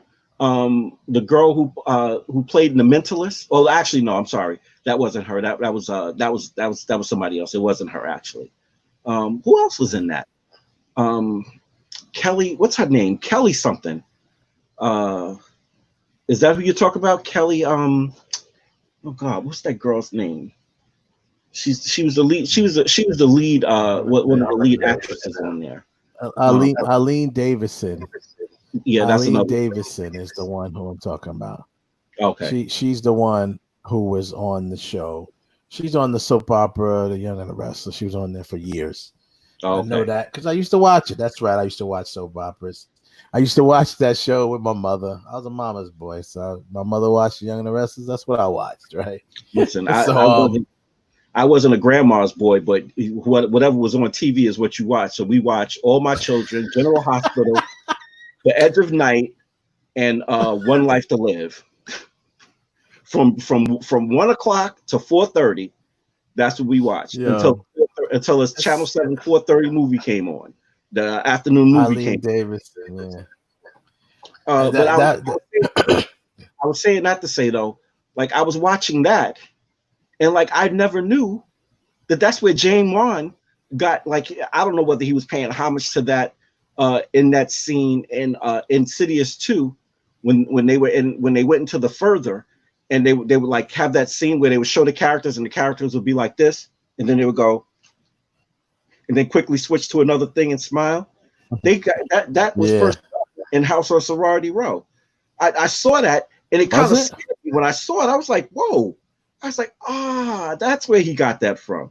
So it's like there's not. It's almost like we can liken it to hip hop. It's almost like with rhyming. There's nothing new under the sun. It's just that the metaphors are flipped, and it's flipped to a different cadence. It's switched up, but it's just in a different delivery. So everybody's pulling for something. There's no, with the exception of, like she said, with the exception of trailblazers, like in certain aspects, Spike is a trailblazer. I mean, you have the classic. Oh yeah. Spike Lee move when he's wants to have a dramatic effect of that one single actor or those two actors. You put them on a dolly, yep, and you move them along. That's his classic shot. And put them on dolly, let them rock. He always puts that in his films. That's his signature shot. Yeah. So it is what it is. It's like his stamp. Signature shot, man. The only movie he didn't do that in is Inside Man. No, he did. He did it in that too. There was a quick part where I think he does it. There is a part in there where it happens. Is that part? Yep. Is the part towards the end with Denzel, right? Yep. Okay. Yeah. Yep. Yeah. Okay. He does do it, and he just did it on the new film too, Five Bloods. Yeah. He did it with he did it with them at the end. Yeah. Towards the end. You notice on the films, and he only does it like that on the films that he doesn't write. Because on the films that he writes, there are different parts in the scene when he does it. But on the films that he doesn't write, it's always done in the third act, towards the end. Yeah. I guess they figure, you got to have it, even if he didn't write it. Like, Spike's got to have that shot in the film. He's got to have that shot in the film. I mean, just like I said, Inside Man, 25th Hour, these are all films that Spike, that's another film that Spike directed that some people may or may not remember or may not know that he directed it. There's a couple of other ones. I mean, Spike has a long catalog, and it's still building, which is awesome.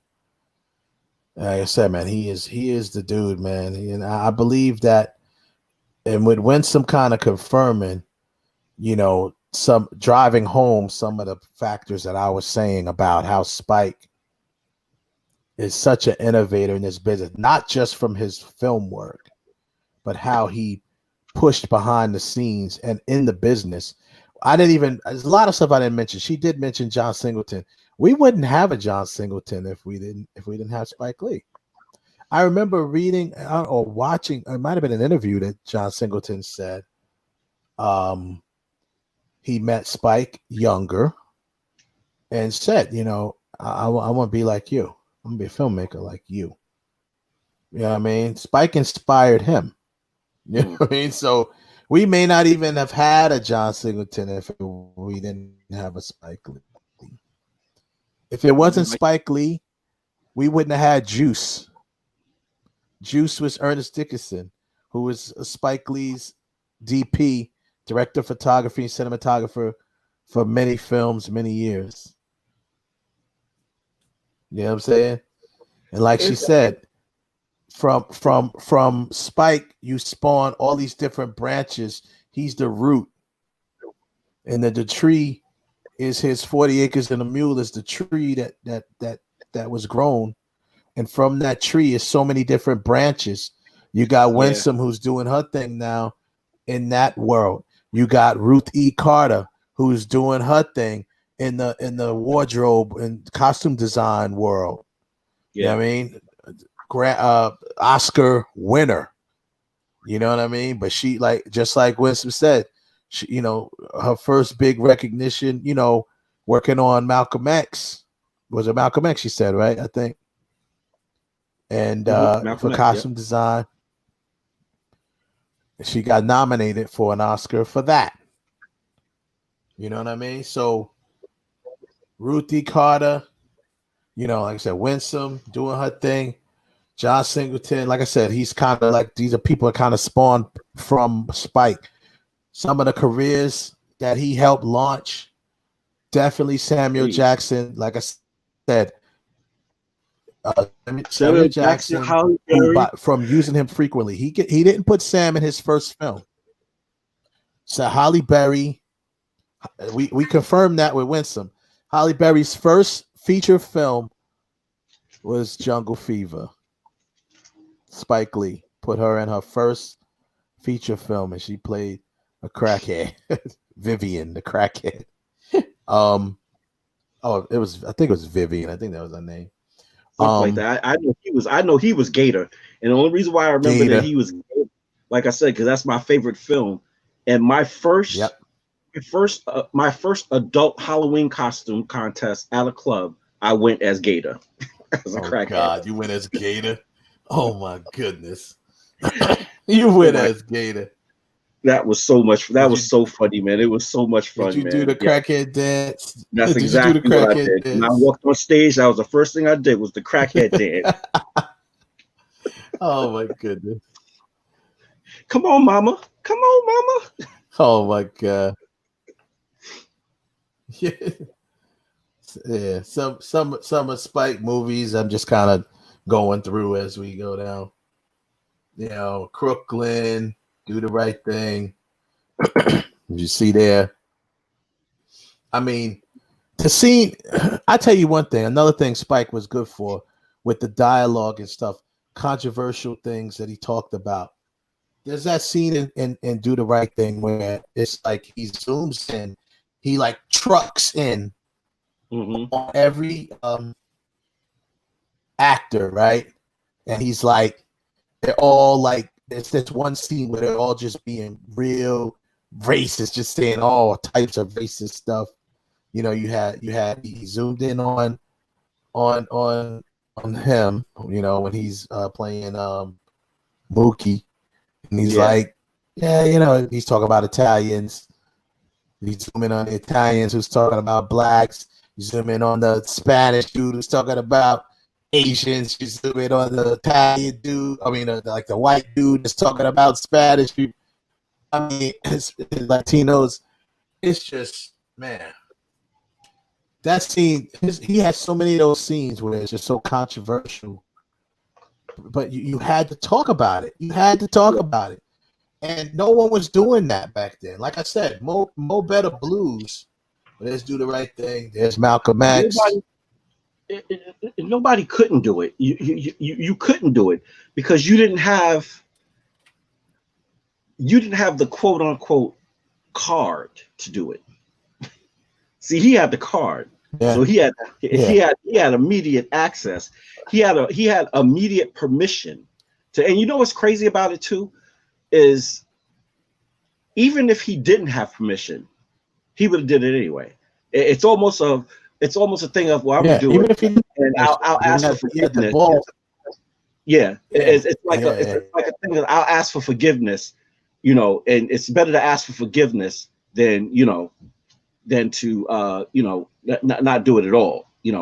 I'll say I'm sorry later, but for right now, we're gonna do this, and we're gonna do it, and that's what I liked about it. Like I said, he isn't my most favorite director, but he is respected, and what I like is the fact that, you know what, this is what I'm gonna do, and I'm gonna do it in all of its glory. This is why him and Quentin Tarantino are so profound with their works. And what's crazy is the stuff that they do is not really profound, but because you don't expect for it to you don't expect that. Like you're not expecting, like, and you figure because it's Quentin Tarantino, all right, you got this white guy, he's not gonna, he's just gonna be PC about it. Nope. Every chance he gets, he drops a nice little nigger on you. Yeah. No, exactly. So so I was saying also, I don't know, our live stream kind of freaked out on us for a second, but yeah, that's what I was wondering. Jungle Fever. I can go through pretty much all of these photos, and you can probably find at least one actor that he helped launch their career out of that. Yeah. We talked about Jungle Fever with Halle Berry. There it is, right there. And she's still. Wait. I want you to stay right there for a minute. She is the quintessential, like that casting right there with that. I wish I would have thought of this when Winston was on the phone. Winston was on the phone. That casting right there, that is every hood out, and anybody who's listening can confirm what I'm saying right now. I can name 3 chicks off the dome right now. I can walk out my door, walk up the Broadway, bring her back to the house, and put her on camera right now. I'm not gonna blow her spot up, but there's a chick out here that when we was teens, and she was older. She's about 4 years older than me, 4 or 5 years older than me. Lord have mercy. That girl is like, she was fine. The brothers was just as handsome as she was fine. Like I think her and the boy are twins. Like her and her brother, I think those two are twins because they look exactly alike. Just boy girl. And I'm gonna say a name, but Rocky. I'm not gonna say a real name, but I'll call her by a nickname, Rocky. Rocky as fine can be. Boy, crack got a hold of her and didn't change a damn thing. This is why Halle Berry was the perfect. Look at this. Look at her in this picture. She is still fine. Like she's kind of like how Newt was in Aliens. How Sigourney Weaver went and wiped the little mud off her face. She's like, oh, there actually is a little girl under there.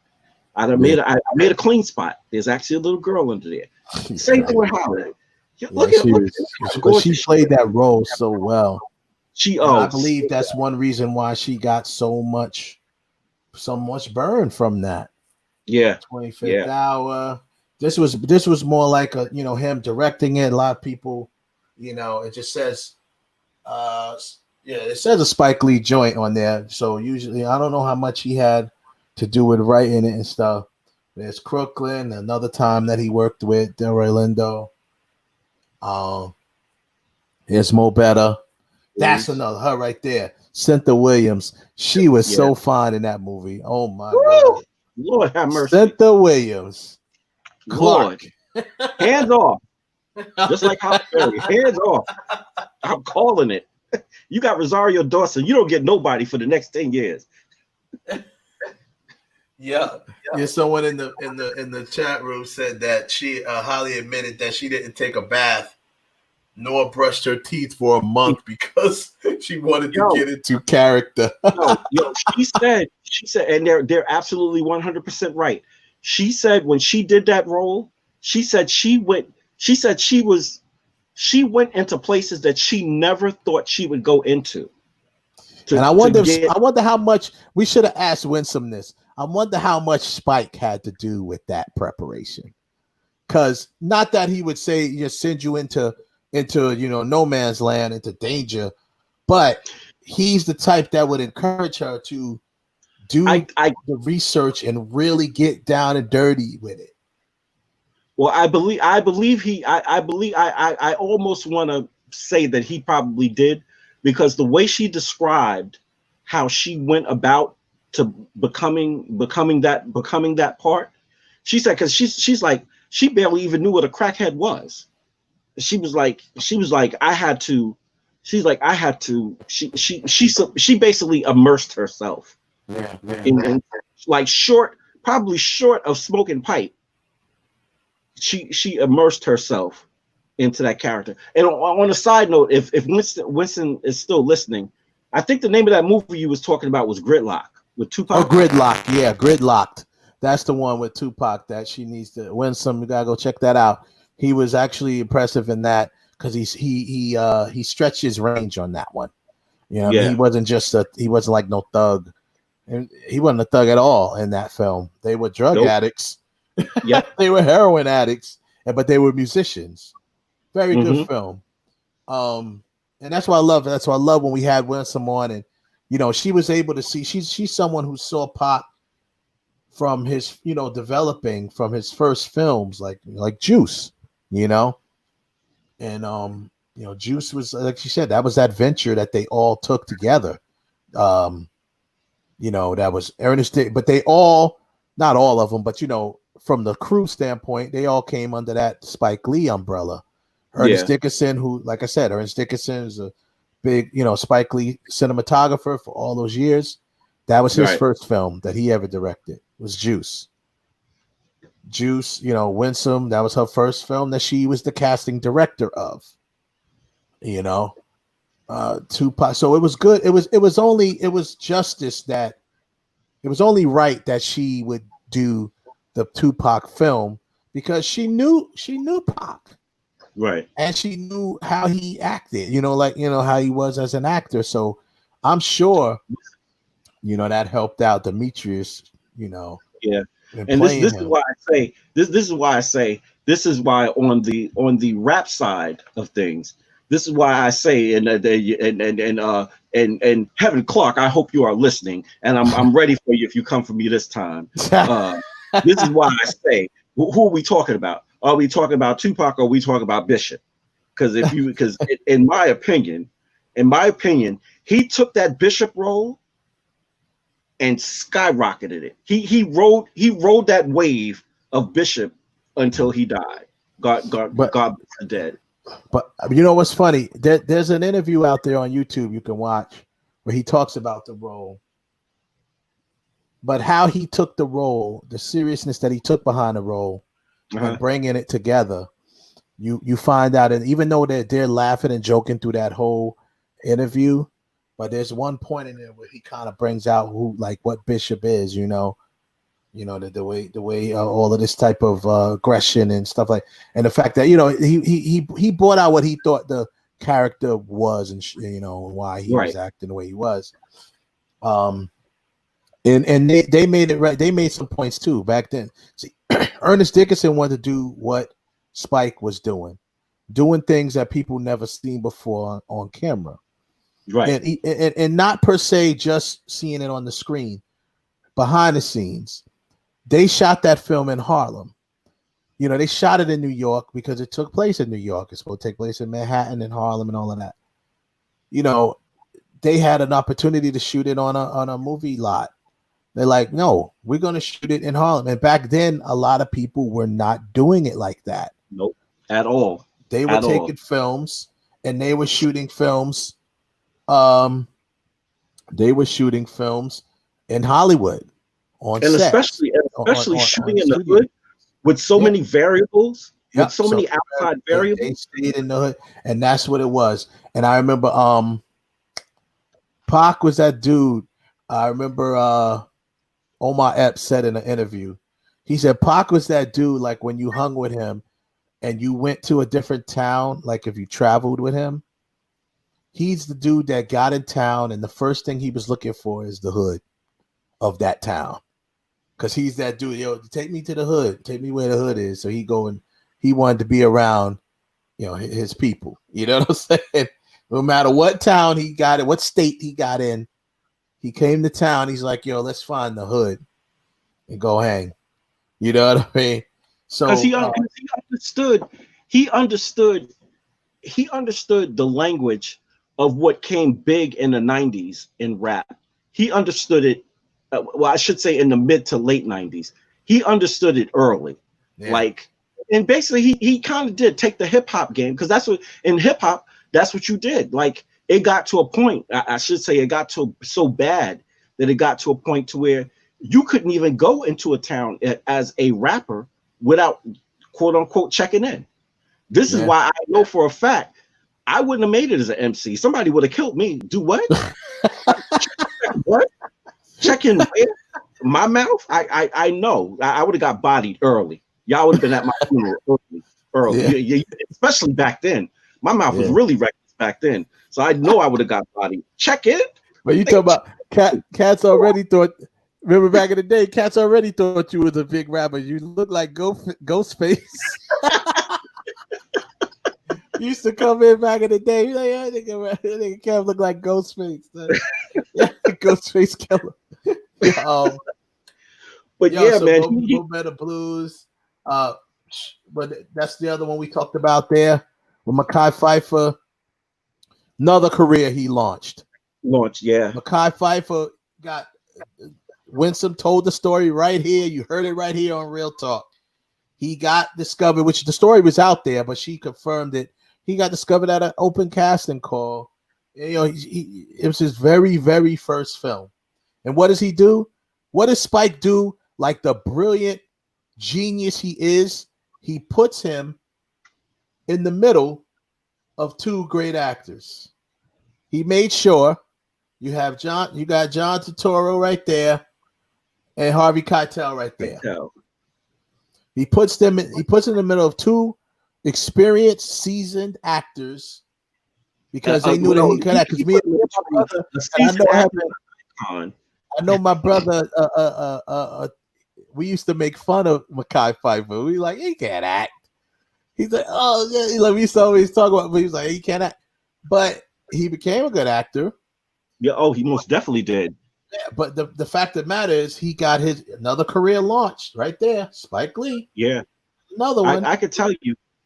I could tell you with Mekhi Phifer, I always loved the way he acts. I always loved his acting ability. I always loved the way he delivered.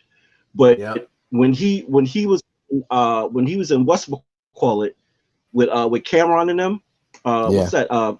Paid in Full. When he was in Paid in Full, and that scene when his nephew, that scene when he found out his nephew got killed, that was the best. And he's done a lot of good acting. Don't get me wrong. That was real. But that scene, you felt that scene though. You felt that scene. You felt that. Right there. He said, my word. Anybody that owed me money, anybody that ever looked at me, you dead. But he said what every man has probably thought in their life when something bad has happened or someone's taken away from them. Everything, you know what I'm saying? Like, just it's basically saying, in other words, give me a reason to kill a nigga. You know what I'm saying? Yeah, that's basically what he's saying. Give me a reason to kill a nigga. Anybody who owes me money, you're dead. They're dead. You know what I'm saying? Because he knows that it's nothing that he did. And you know what made it so dope was he was real Harlem about it though.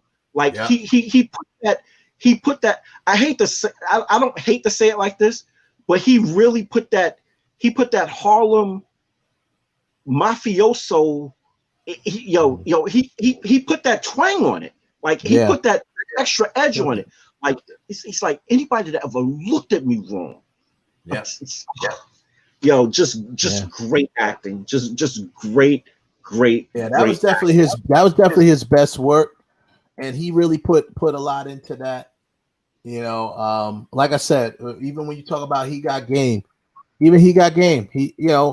Spike is the best at working with seasoned actors and new actors. Yep. Right. You know what I'm saying? what the hell is his name again? Who played the main guy? Ray. Damn, I can't think of his name right now. But the basketball player. No, not Delroy Lindo. The basketball player who was the star of the movie, played Jesus Shuttlesworth. I didn't see this one. Oh, you didn't see He Got Game? Yeah, man, no, that's another one. So what he do? He surrounds him with great actors. Denzel Washington.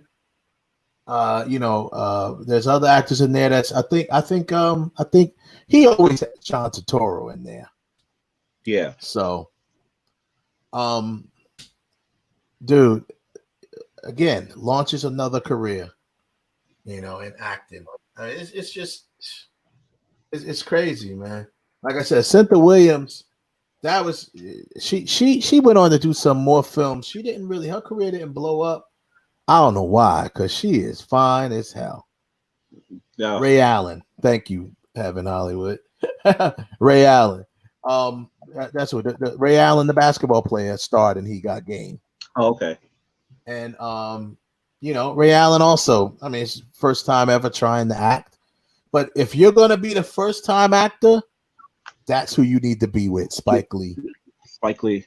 Because he brings it out. He's gonna bring it out of you. He's gonna tell you exactly what he wants, how he wants it. I mean, like I said, for these reasons, and we don't even want to talk about this, Malcolm X. I mean, Jesus Christ, man. Listen, I can for the life of me, I was mad when I heard about this movie. I was mad, physically pissed off that Lawrence Fishburne was not, or excuse me, at that time he was called Larry. That Larry Fishburne was not Malcolm X. I was like, when they first announced that Spike Lee was going to be doing a Malcolm X film, when I was watching King of New York, I think that was my first exposure to him, to Larry Fishburne. I was like, that dude right there is Malcolm X. I don't care what nobody says. I don't care, because at that time when I saw that, I was heavy on Malcolm X. Like I had cassettes upon cassettes of his speeches, of his lectures. Like that's all we used to do. We used to just sit down and just listen to tapes of Malcolm X on top of reading the books. I think I listened to more lectures of Malcolm X before I actually read his book. And when I found out that Denzel was casted as Malcolm X, I was like, Spike Lee don't know what he's doing. I think that was the thing that put me off about Spike Lee. To be honest with you, yeah, bruh. I was like, that was the best decision he's made. Listen, it was. As much as I wanted Lawrence Fishburne to play that role, nah, man, Denzel Washington became Malcolm X. Yeah, he did. To the point, and now I'll give you another little nugget. Like I said, we always do different shows and stuff. Shout out to Bruce Penn, my man, Bruce Penn. He was teaching over on Long Island, wine dance in the crib, in the house, crime dance. No, I'm joking. Wine dance in the house. No, you're right. Wine Dance High School. I used to work there after school program. I did some teaching of film course, black cinema. Bruce Penn was the program director there, still is, I believe. And but one of his students, shout out to Diosa, aka Ariana. She interviewed Ilyasha Shabazz, who is Malcolm X's daughter. And when we interviewed her, we asked her about this movie. And I mean, when you're impressed, it's impressive when you're impressing the kids. You know what I mean? The family members. They're like, yo, Denzel bodied that, period. He it seems like Denzel Washington, I'm sure like any actor, it's the opportunity of a lifetime to play somebody with this type of depth. This is not just a character. This is a real person with so much depth to him. Yeah. You know what I'm saying? And remember, Spike showed a side of Malcolm X that a lot of people didn't know. Yep. The side before he became Malcolm X. Yes. when he was Malcolm Little or whatever, you know. And then when he was Red, then he was known as Red. Yep. So Spike, and for him to not even get nominated for an Oscar. Yeah. Wes, come on. Listen, I don't nominated, bro. Now, listen, like Winsome said, Ruth E. Carter was nominated for costume design. Yes, because and once again, here's the thing, and well deserved. You know, she should have won. Well deserved. But here's the thing. They had to do that. They had to nominate her for that. Why? One, because it was just factual. She did the costume design on that movie was amazing. Like it was just simply amazing, breathtaking in some instances. Like even now, right now, I'm picturing the scene where they're walking down the street in the zoot suits and they're popping their fingers and they got the watches hanging. Like they was killing it, boy. Oh man, that was crazy. But they had to acknowledge that because they couldn't totally dismiss the movie because out of hand, right there, you have somebody that's doing things not the Hollywood way. Then another point that I want to touch on that Winston said was that at that point he's becoming the go-to guy when you come to New York because he would. And I honestly believe now after talking to her, I honestly believe that was a strategic move by him for that to happen. That he purposely didn't go to Los Angeles. Like he purposely didn't move to LA because I think he understood that once you move to LA, you become a cog in the wheel. But as long as he stays in New York, he's able to do what he wants to do, how he wants to do it, the way he wants to do it. And that's why I honestly believe within myself that the Academy members, not just the Academy, but the Academy members, because we got to remember, the Academy members are the ones who vote on these films, are the ones who nominate these films, are the ones who say which ones come in and which ones are out.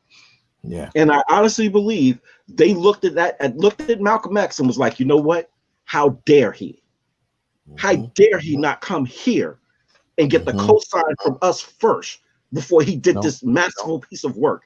You know what? Right. Because he did this, he is a threat to everything that we do over here. He is slightly literally. And to this day, now that we're really talking about it, I'm surprised that there was to a degree, there was a small renaissance that started of Black filmmakers and of Black directors that came after Spike. That's what I said. He kind of pushed the door, paved the way, but like I say, he blazed that trail for the John Singletons of the world, right? The Hughes brothers, and the people like that who came in and was doing these type of films, right? Telling these stories, right? There's more of them out there, but that's what I'm saying. What he did with this film, and the fact that, like you mentioned, he kept his production company right there in Brooklyn. 40 Acres and a Mule, right there in Brooklyn. You can look it up in the yellow pages. You can look it up. He had it right there. You could go there. You see what Winsome did? She wrote him a letter and sent it to him. She wrote him a letter, and he responded. You know what I like about her story with that is the fact that her friend said, you know what? And now if you listen to the story, excuse me, her friend gave her his information twice. Yeah. She said on 2 different occasions she got that information, and if I heard her correctly, and when she finally made the decision to be like, you know what, let me write. But I like what her friend said. Her friend said, you know what, I gave it to you. If you don't do nothing with it, it's on you. And just for the people who may not have been here when she did, you want to go back and rewind this when the show's over and go watch Winsome Sinclair's interview. One thing she said, this is in any I don't want to say aspiring actors, but we'll put them in there too. Aspiring actors, upcoming actors, actors that are working. take note. One thing, and even filmmakers, if you want to get into film, if you are into film, you want to come up. The one thing that stuck out from her story, she said in the letter she wrote to Spike Lee, I want to learn from you. She didn't say I want to work for you. She said I want to learn from you. She said that, and that I believe, I'm sure she probably believes it too. I believe that's why he responded to her. Because she wasn't just looking for a check. This business is plenty of money to go around. The checks will come. You got to learn this business. Listen, this craft. Yep. And what I took from her story is jumping on and so especially this, not to cut you off, but especially this new generation. Here I go on my old man, my my bitter old man rant. This new generation is all about boom, boom, boom, boom, boom. They're used to getting everything quickly. Everything not given to them, but it comes fast because of the internet, because of stuff like that. Amazon, all that stuff, everything is boom, boom, boom, fast, right? But this is why, that's why they don't know how to deal with it. Right. This business outlives that. It's been around for so long, and it has evolved, and the internet has changed it. Trust me, it's changed it a lot. But you got to go back to the basics when it comes to making films. You could jump in front of a camera all you want and act a fool and put on wigs and do all types of stupid shit, and you can get a million laughs, likes, and some shares, but you will never make a real film until you learn this craft. Not only learn the craft and study it. Your quality of work, your work ethic. Your work ethic. How you present yourself. Yeah. Your faithfulness to what you are doing. Yeah. Your dedication to the project that you're working on. Specifically, to take it back to what you were saying, specifically working for free. Yeah. I'm not trying to brag. I'm not trying to put myself on a pedestal, because I'm very far from that as a human being. But the one thing I can tell you that I've learned very quickly from the short time that I've been in the business, and from the little work that I've done in the industry of filmmaking, is that you respect your crew and you respect your cast equally.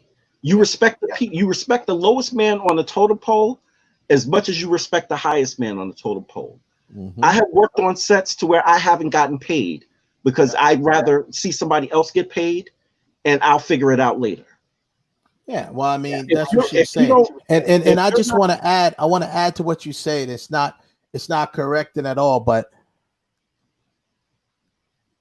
people work for no money, but no one works for free. Right? You said we're free. It is free, meaning no money, but it's not free because you're getting something from it. You're getting, oh my God. You're getting something that's invaluable, information, experience, invaluable for me. Now, a lot, like I said, right now, trust me, you're dealing with an age of people now that they don't believe in that. They're like, nah, man, we ain't doing no free work. And I got you. You got to be about your bag, you about your money. Go, I got you. But you can make a million, 3 minute, 4 million, 4 minute clips, and you got a bunch of stuff on YouTube, and you calling yourself a filmmaker. No, nope. Remember what Spike Lee say. You are not a filmmaker until you make a film. Period. Do not call yourself a filmmaker if you got YouTube videos out there, even if they're dope. That doesn't matter. You're not a filmmaker till you make a film. From beginning to end, from pre-production to post-production to whatever. Make the film. Just get it in the can. It don't have to be a big film. It don't even have to be a film that's even put out. It just has to be finished. It just has to be a film that's finished. Finished with quality. Put your work into it, put your heart into it. Because and like she said, like Winston said, there's a difference between a movie maker and a filmmaker. Yeah. There is a distinct difference between the two. There's a big difference between movie makers and filmmakers. Bryan Singer is a movie maker. Brett Ratner, I hate to disrespect. He's a movie maker. He's a movie because maker. I like what he does in some instances, but he is a filmmaker. He's a movie maker. Movie maker.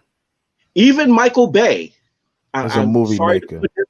People may disagree with what I'm saying, but even Michael Bay is a movie maker. Quentin Tarantino is a filmmaker.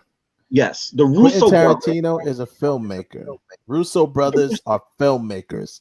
They appreciate, and you notice now a lot of things that she said about Spike. And if you watch some Spike Lee interviews, you know, he always references older films and filmmakers.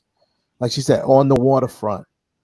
You know what I mean? Like people are like, oh, so I bet you half the people who are listening right now probably don't even know what that film is.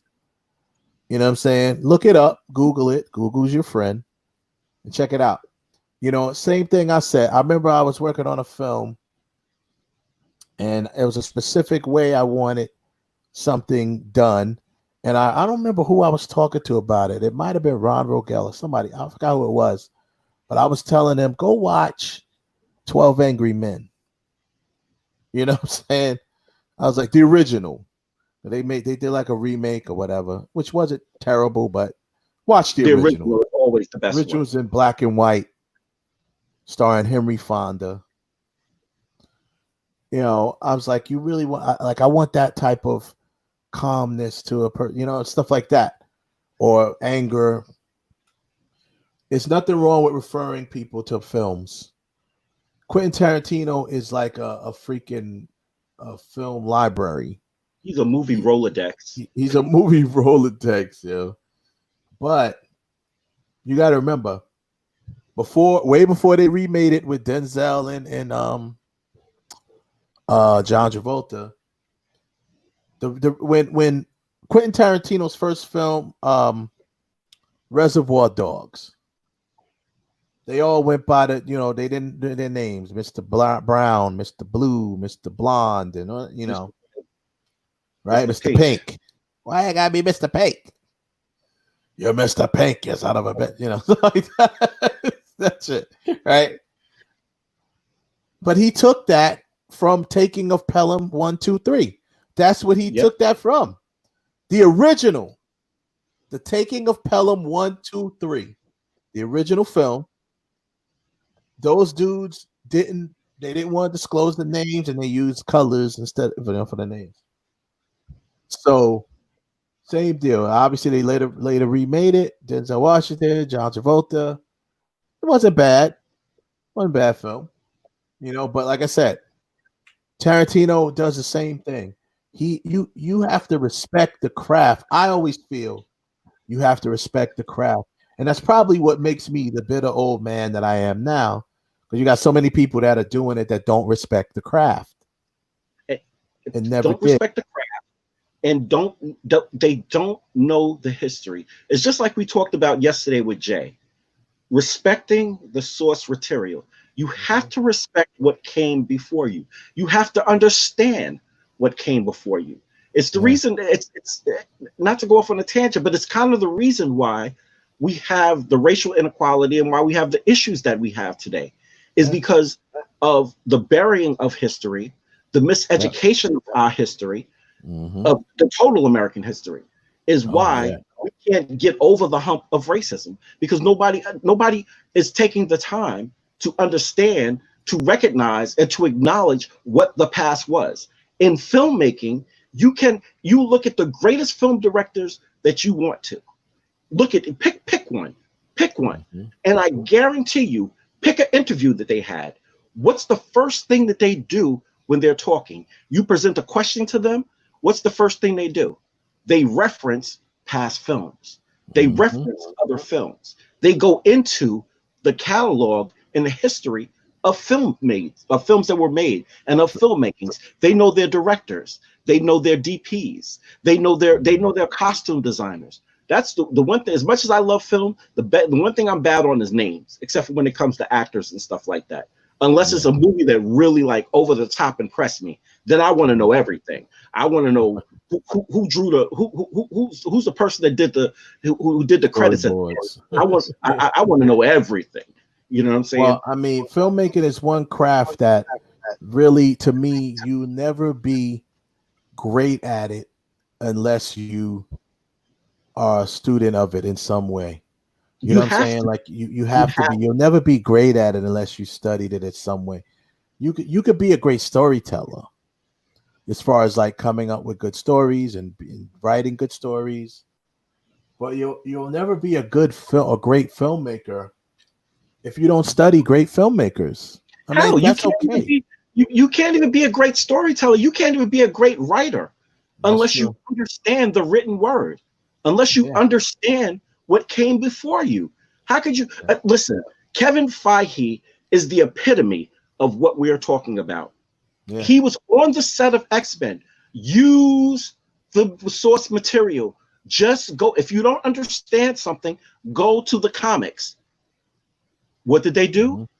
They didn't. We're going to do it our way. We're going to do it our way. And now, it was good for what it was because we was excited to see the X-Men on camera.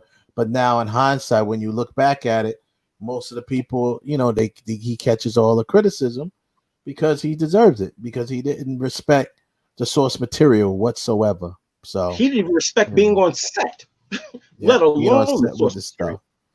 So yeah, I mean, like I said, man, in closing, to wrap it up, Spike has done so much for the industry, not only in filmmaking, but behind the scenes. Just like Winsome said, he fought for people to get in the unions. These are things that people will never understand or even appreciate. He fought for certain people, filmmakers and things like that, to get in the unions. Spike knows the business very well. Like if I could spend 2 hours, I mean, I would love more than that, but I'm just saying 2 hours where he said, you can ask me anything you want to ask me, Wes. You got 2 hours. Let's go. Man, I can walk out of there a new man. You know what I'm saying? I can walk out of there a whole new filmmaker. Listen, what's the one thing that we're big on? What's the one thing that we do? Whenever you come to me, Kev, we're about to do XYZ, XYZ. What's the first thing that we start to do with? We start to deal with what's the SAG regulations? What's this regulate?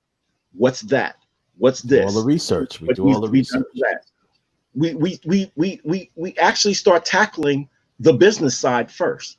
If you don't have respect and appreciation for that, you damn sure not going nowhere. Because you can't gorilla film all your life. Because when you casted films or you putting a film together, you go. I mean, the unions have made it easier for you to work with them. It used to be like, nah, I'm not dealing with the unions because it's gonna be too much money and blah blah blah. And they made it easy for you because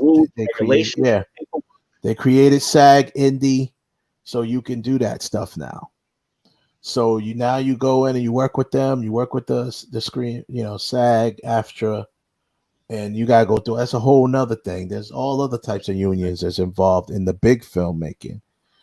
But Spike is one of those people who help with that. See, these are the great filmmakers.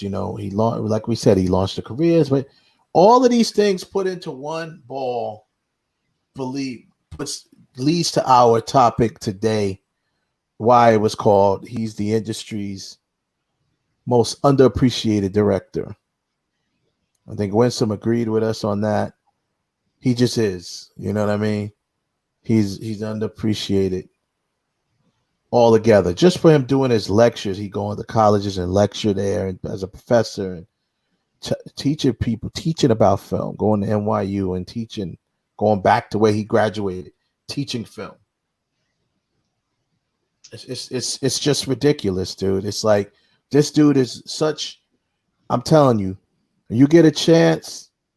I mean, I don't know if you want to master class. I recommend people you get on the site. I think you like pay for it or whatever. It might be a one-time fee or a monthly fee. I don't know what it is. It's like a website where all of the people up there, once you pay whatever that fee is, you get access to all that shit. And I mean, you got Ron Howard on there, another filmmaker. You got Ron Howard, Spike Lee's on there. I haven't even, I'm so stuck on Spike. I haven't even gotten to Ron Howard yet, on Masterclass, right? Spike Lee's Masterclass is what it is. It's masterful, and it belongs there. It's perfect. And he breaks it down to you in such basic form. Like you see the things that might be complicated when he does. But it's so basic. It breaks it down for you. Spike is down to earth, talks and everything. He's so intelligent. He's a genius, man, when it comes to that. He's a craftsman. Such a craftsman. And you could tell that's why I like him. He's one of my favorites. And QT, Quentin Tarantino, he's one of my favorites. Because you could tell you cannot have a conversation with Spike Lee or Quentin Tarantino. You can't have a conversation with him without him bringing up another film from the past.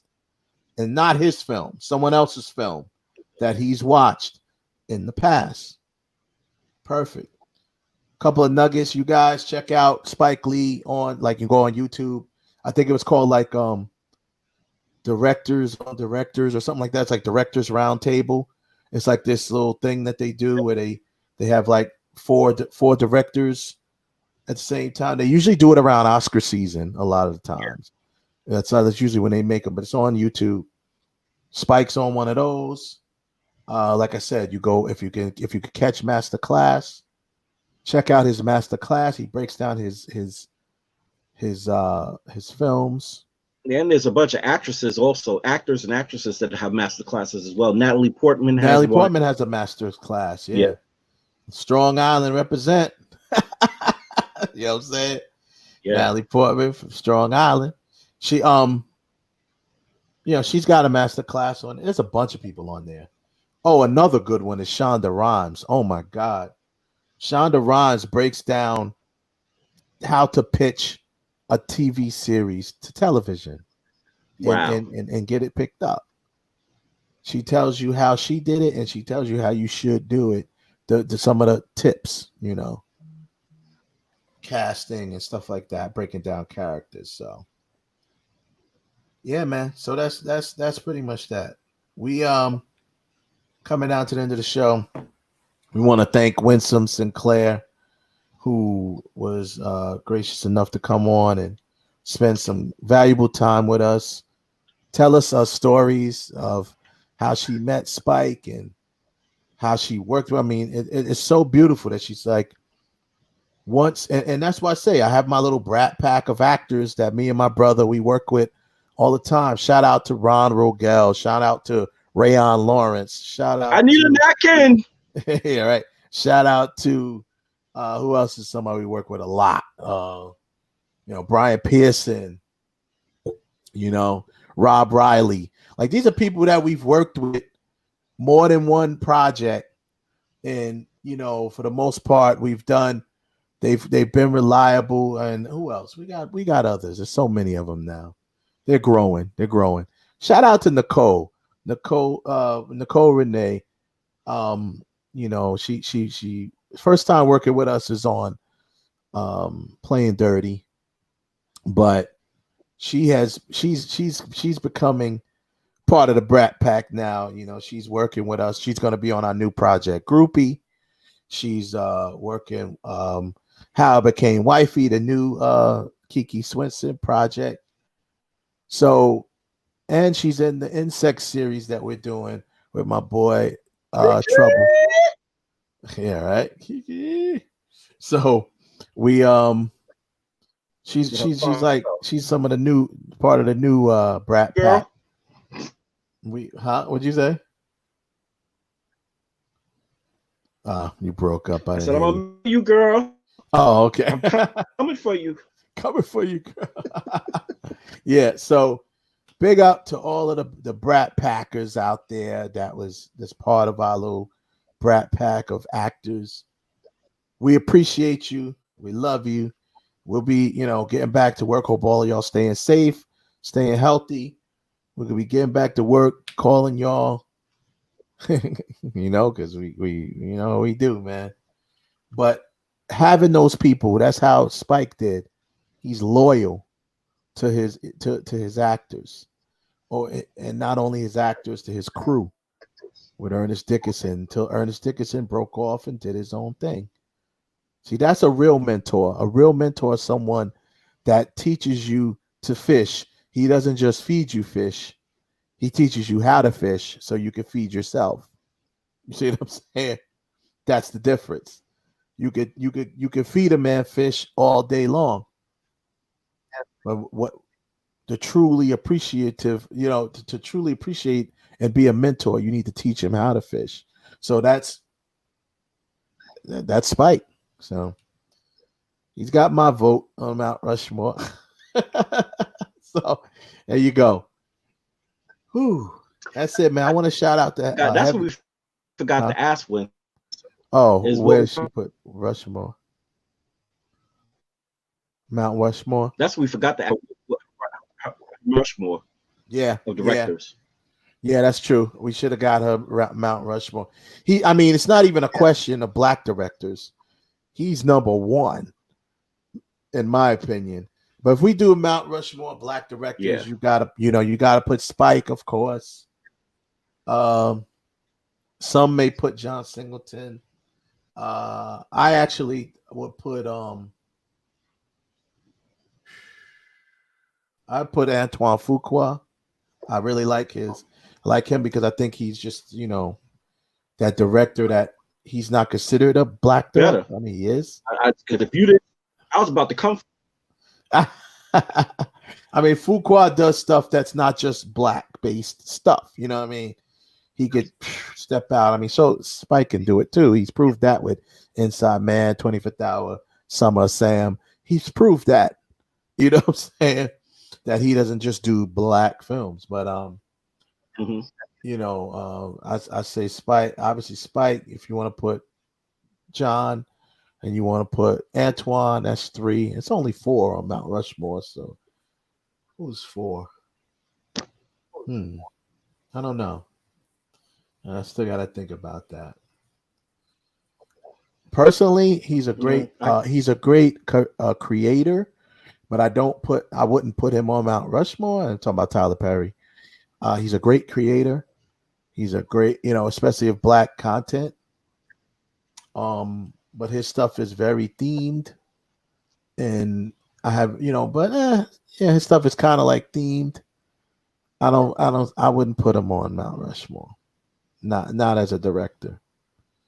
As a creator, as a black creator, yeah. As a director, I don't know. I think, you know what? I think he could be if he relinquished some of his power and he got more of a team around him. If he got a writer's room, if he wasn't so used to being hands-on and having to do everything himself, I think the only reason why he hasn't been able to tap into becoming the director that he can be, because I still think he's still scratching the surface on a director that he can be, just because of the way he's acted and the way I've seen him act in other movies.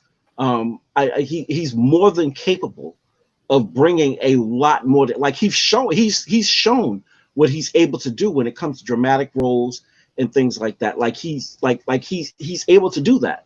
But I think what he needs to do is, in my opinion, because I love Tyler Perry. In order for him to become a better director, I think he needs to relinquish more power of, not power, but responsibilities that he takes on himself to people around him. So that way he can really hone his craft. Like he's honed his craft as far as the niche of the entertainment that he provides for us. I think in order to expand his borders the way I know he can, I honestly believe that he needs to relinquish he needs to delegate some of the responsibilities that he has to other individuals, and create a circle around him that he can trust, and that way he can really hone in as a director and be the director he's supposed to be. So I kind of sort of agree with you. He's not on the Mount Rushmore yet as a creative, yes, but not as a director at this time. I can kind of get with that. Yeah, I mean, some people will put him there, because of his body of work. He's cranked out a lot of work in a short period of time too. I have to give him credit for that, because you got a lot of directors that's been around longer than him. You know what I'm saying? That's been around even longer than him, and hasn't put out as much work. But he's got this stuff. I mean, I think some of the other people that's in my mind, hasn't been. They don't have enough body of work yet to make. They're still young. They're still building their careers. Like Ryan Coogler, he's one of my favorite black filmmakers. He's still building his career though. He's got a small body of work. Ava DuVernay. She's I like her, but they're all, to me, still building their body of work. I could say for me, I'm not really a big Lee Daniels fans, but anybody putting him there? Robert Townsend, better filmmaker than what people give him credit for. A lot better filmmaker, a way better filmmaker than people give him credit for. Yeah. Way better. Way better than what people give him credit. So I mean, it's a lot of them. There's so many out there, great, really good filmmakers out there, but it's funny because now because of what Winsome said, now our Mount Rushmore has to be split into two. It has to be your Mount Rushmore of movie makers and your Mount Rushmore of filmmakers. Yeah, that's cool. We'll bring that back next week. Well, that's something for people to think about. Anybody who might be watching still and listening, think about your Mount Rushmore of filmmakers. There's filmmakers and there's movie makers. If you don't know the difference, learn the difference. Because I ain't got the time to explain it to you. Exactly. If you don't know now, like you said, take the time to figure it out, and you'll understand what we're saying. You cannot make the distinction without doing your homework. If you've only seen 100 films, you cannot make the distinction between the two unless you have an eye for it. If you have not watched enough movies to where you've forgotten movies, you have not watched enough film. If you can remember every movie that you saw, you have not watched enough film to make the distinction, in my opinion. For me, my Mount Rushmore is really quick. Antoine Fuqua, Jordan Peele, James Wan, and to close it out is a hard one. The one person that I want to pick him because I loved his films growing up, even though I found out later on that he's a bit of a racist. Clint Eastwood. Eastwood's good. That's one. That's like when I found out George Michaels was gay. Like it took me forever to wrap my mind around it, like to make it make sense. Like I couldn't make it. He's really gay. He wasn't like really, really gay. He didn't become like a little gay. He was like really gay. But then that's a whole nother story. My brother talked. I think my brother did a blog. I don't know if he did a blog about it or one of his people. We were talking about it behind the scenes about the truth for the beef between George Michaels and Boy George. A lot of people don't know about that. They had a real rivalry, them two, from back in the 80s. Wow, I knew they had a rivalry. Yeah, no, it was deep. It was deep. Yeah, it was deep. George Michael and Boy George, they had a rivalry. But so anyway, what were you saying about your last guy? You said my pick was between him and Ron Howard, and I'm going to put Ron Howard as my number 4. Yeah, Ron's on my all-time Mount Rushmore too. Quentin Tarantino. I got Spike. Spike's on mine. It's Spike. It's Quentin. It's Spike, Quentin, probably Ron Howard, I'd say. And for me, it's between Lucas and Coppola. A lot of people are gonna say Spielberg, maybe Spielberg. Yeah, Coppola's a good one. And I'm sorry. I put Ron Howard up there, and I meant to say Sam Raimi. I said Raimi. Ron Howard, but Sam Raimi. I like Coppola. I like Spielberg. I like that whole little crew, the foursome, the Coppola, Spielberg, Lucas, and Scorsese. You know what I mean? Yeah. But Scorsese's very themed, though. He's very themed. You know what I mean? Like as far as with his filmmaking, I think Coppola and Spielberg has really shown their versility a little more. You know what I mean? I mean Spielberg, Marty's stuck in the time warp. Marty is literally stuck in the time warp. He still wants nickel hot dogs and 5-cent newspapers. Yeah, exactly. Great filmmaker though, but he just great filmmaker. I gotta put those guys on my Mount Rushmore. But anywho, we'll get back at y'all next week. Thanks for sticking around with us. Shout out to the heavy hitters, all the people, my boy Heaven Hollywood, my brother Heaven Hollywood, and shout out to everybody on Facebook that checked in. The Dollhouse Radio team. Ralph, we'll check out with you next week. And we will get back next week. Thanks again to Winsome Sinclair. And thank you, Spike Lee, for being an innovator, a trailblazer, and a man who takes chances. The man drove from Brooklyn, New York to California, Los Angeles in a hoopty with his film under his arm. If that ain't the epitome of grind and making shit happen for yourself, what else is? All right, y'all. We'll get up with you. Peace. Pika pika.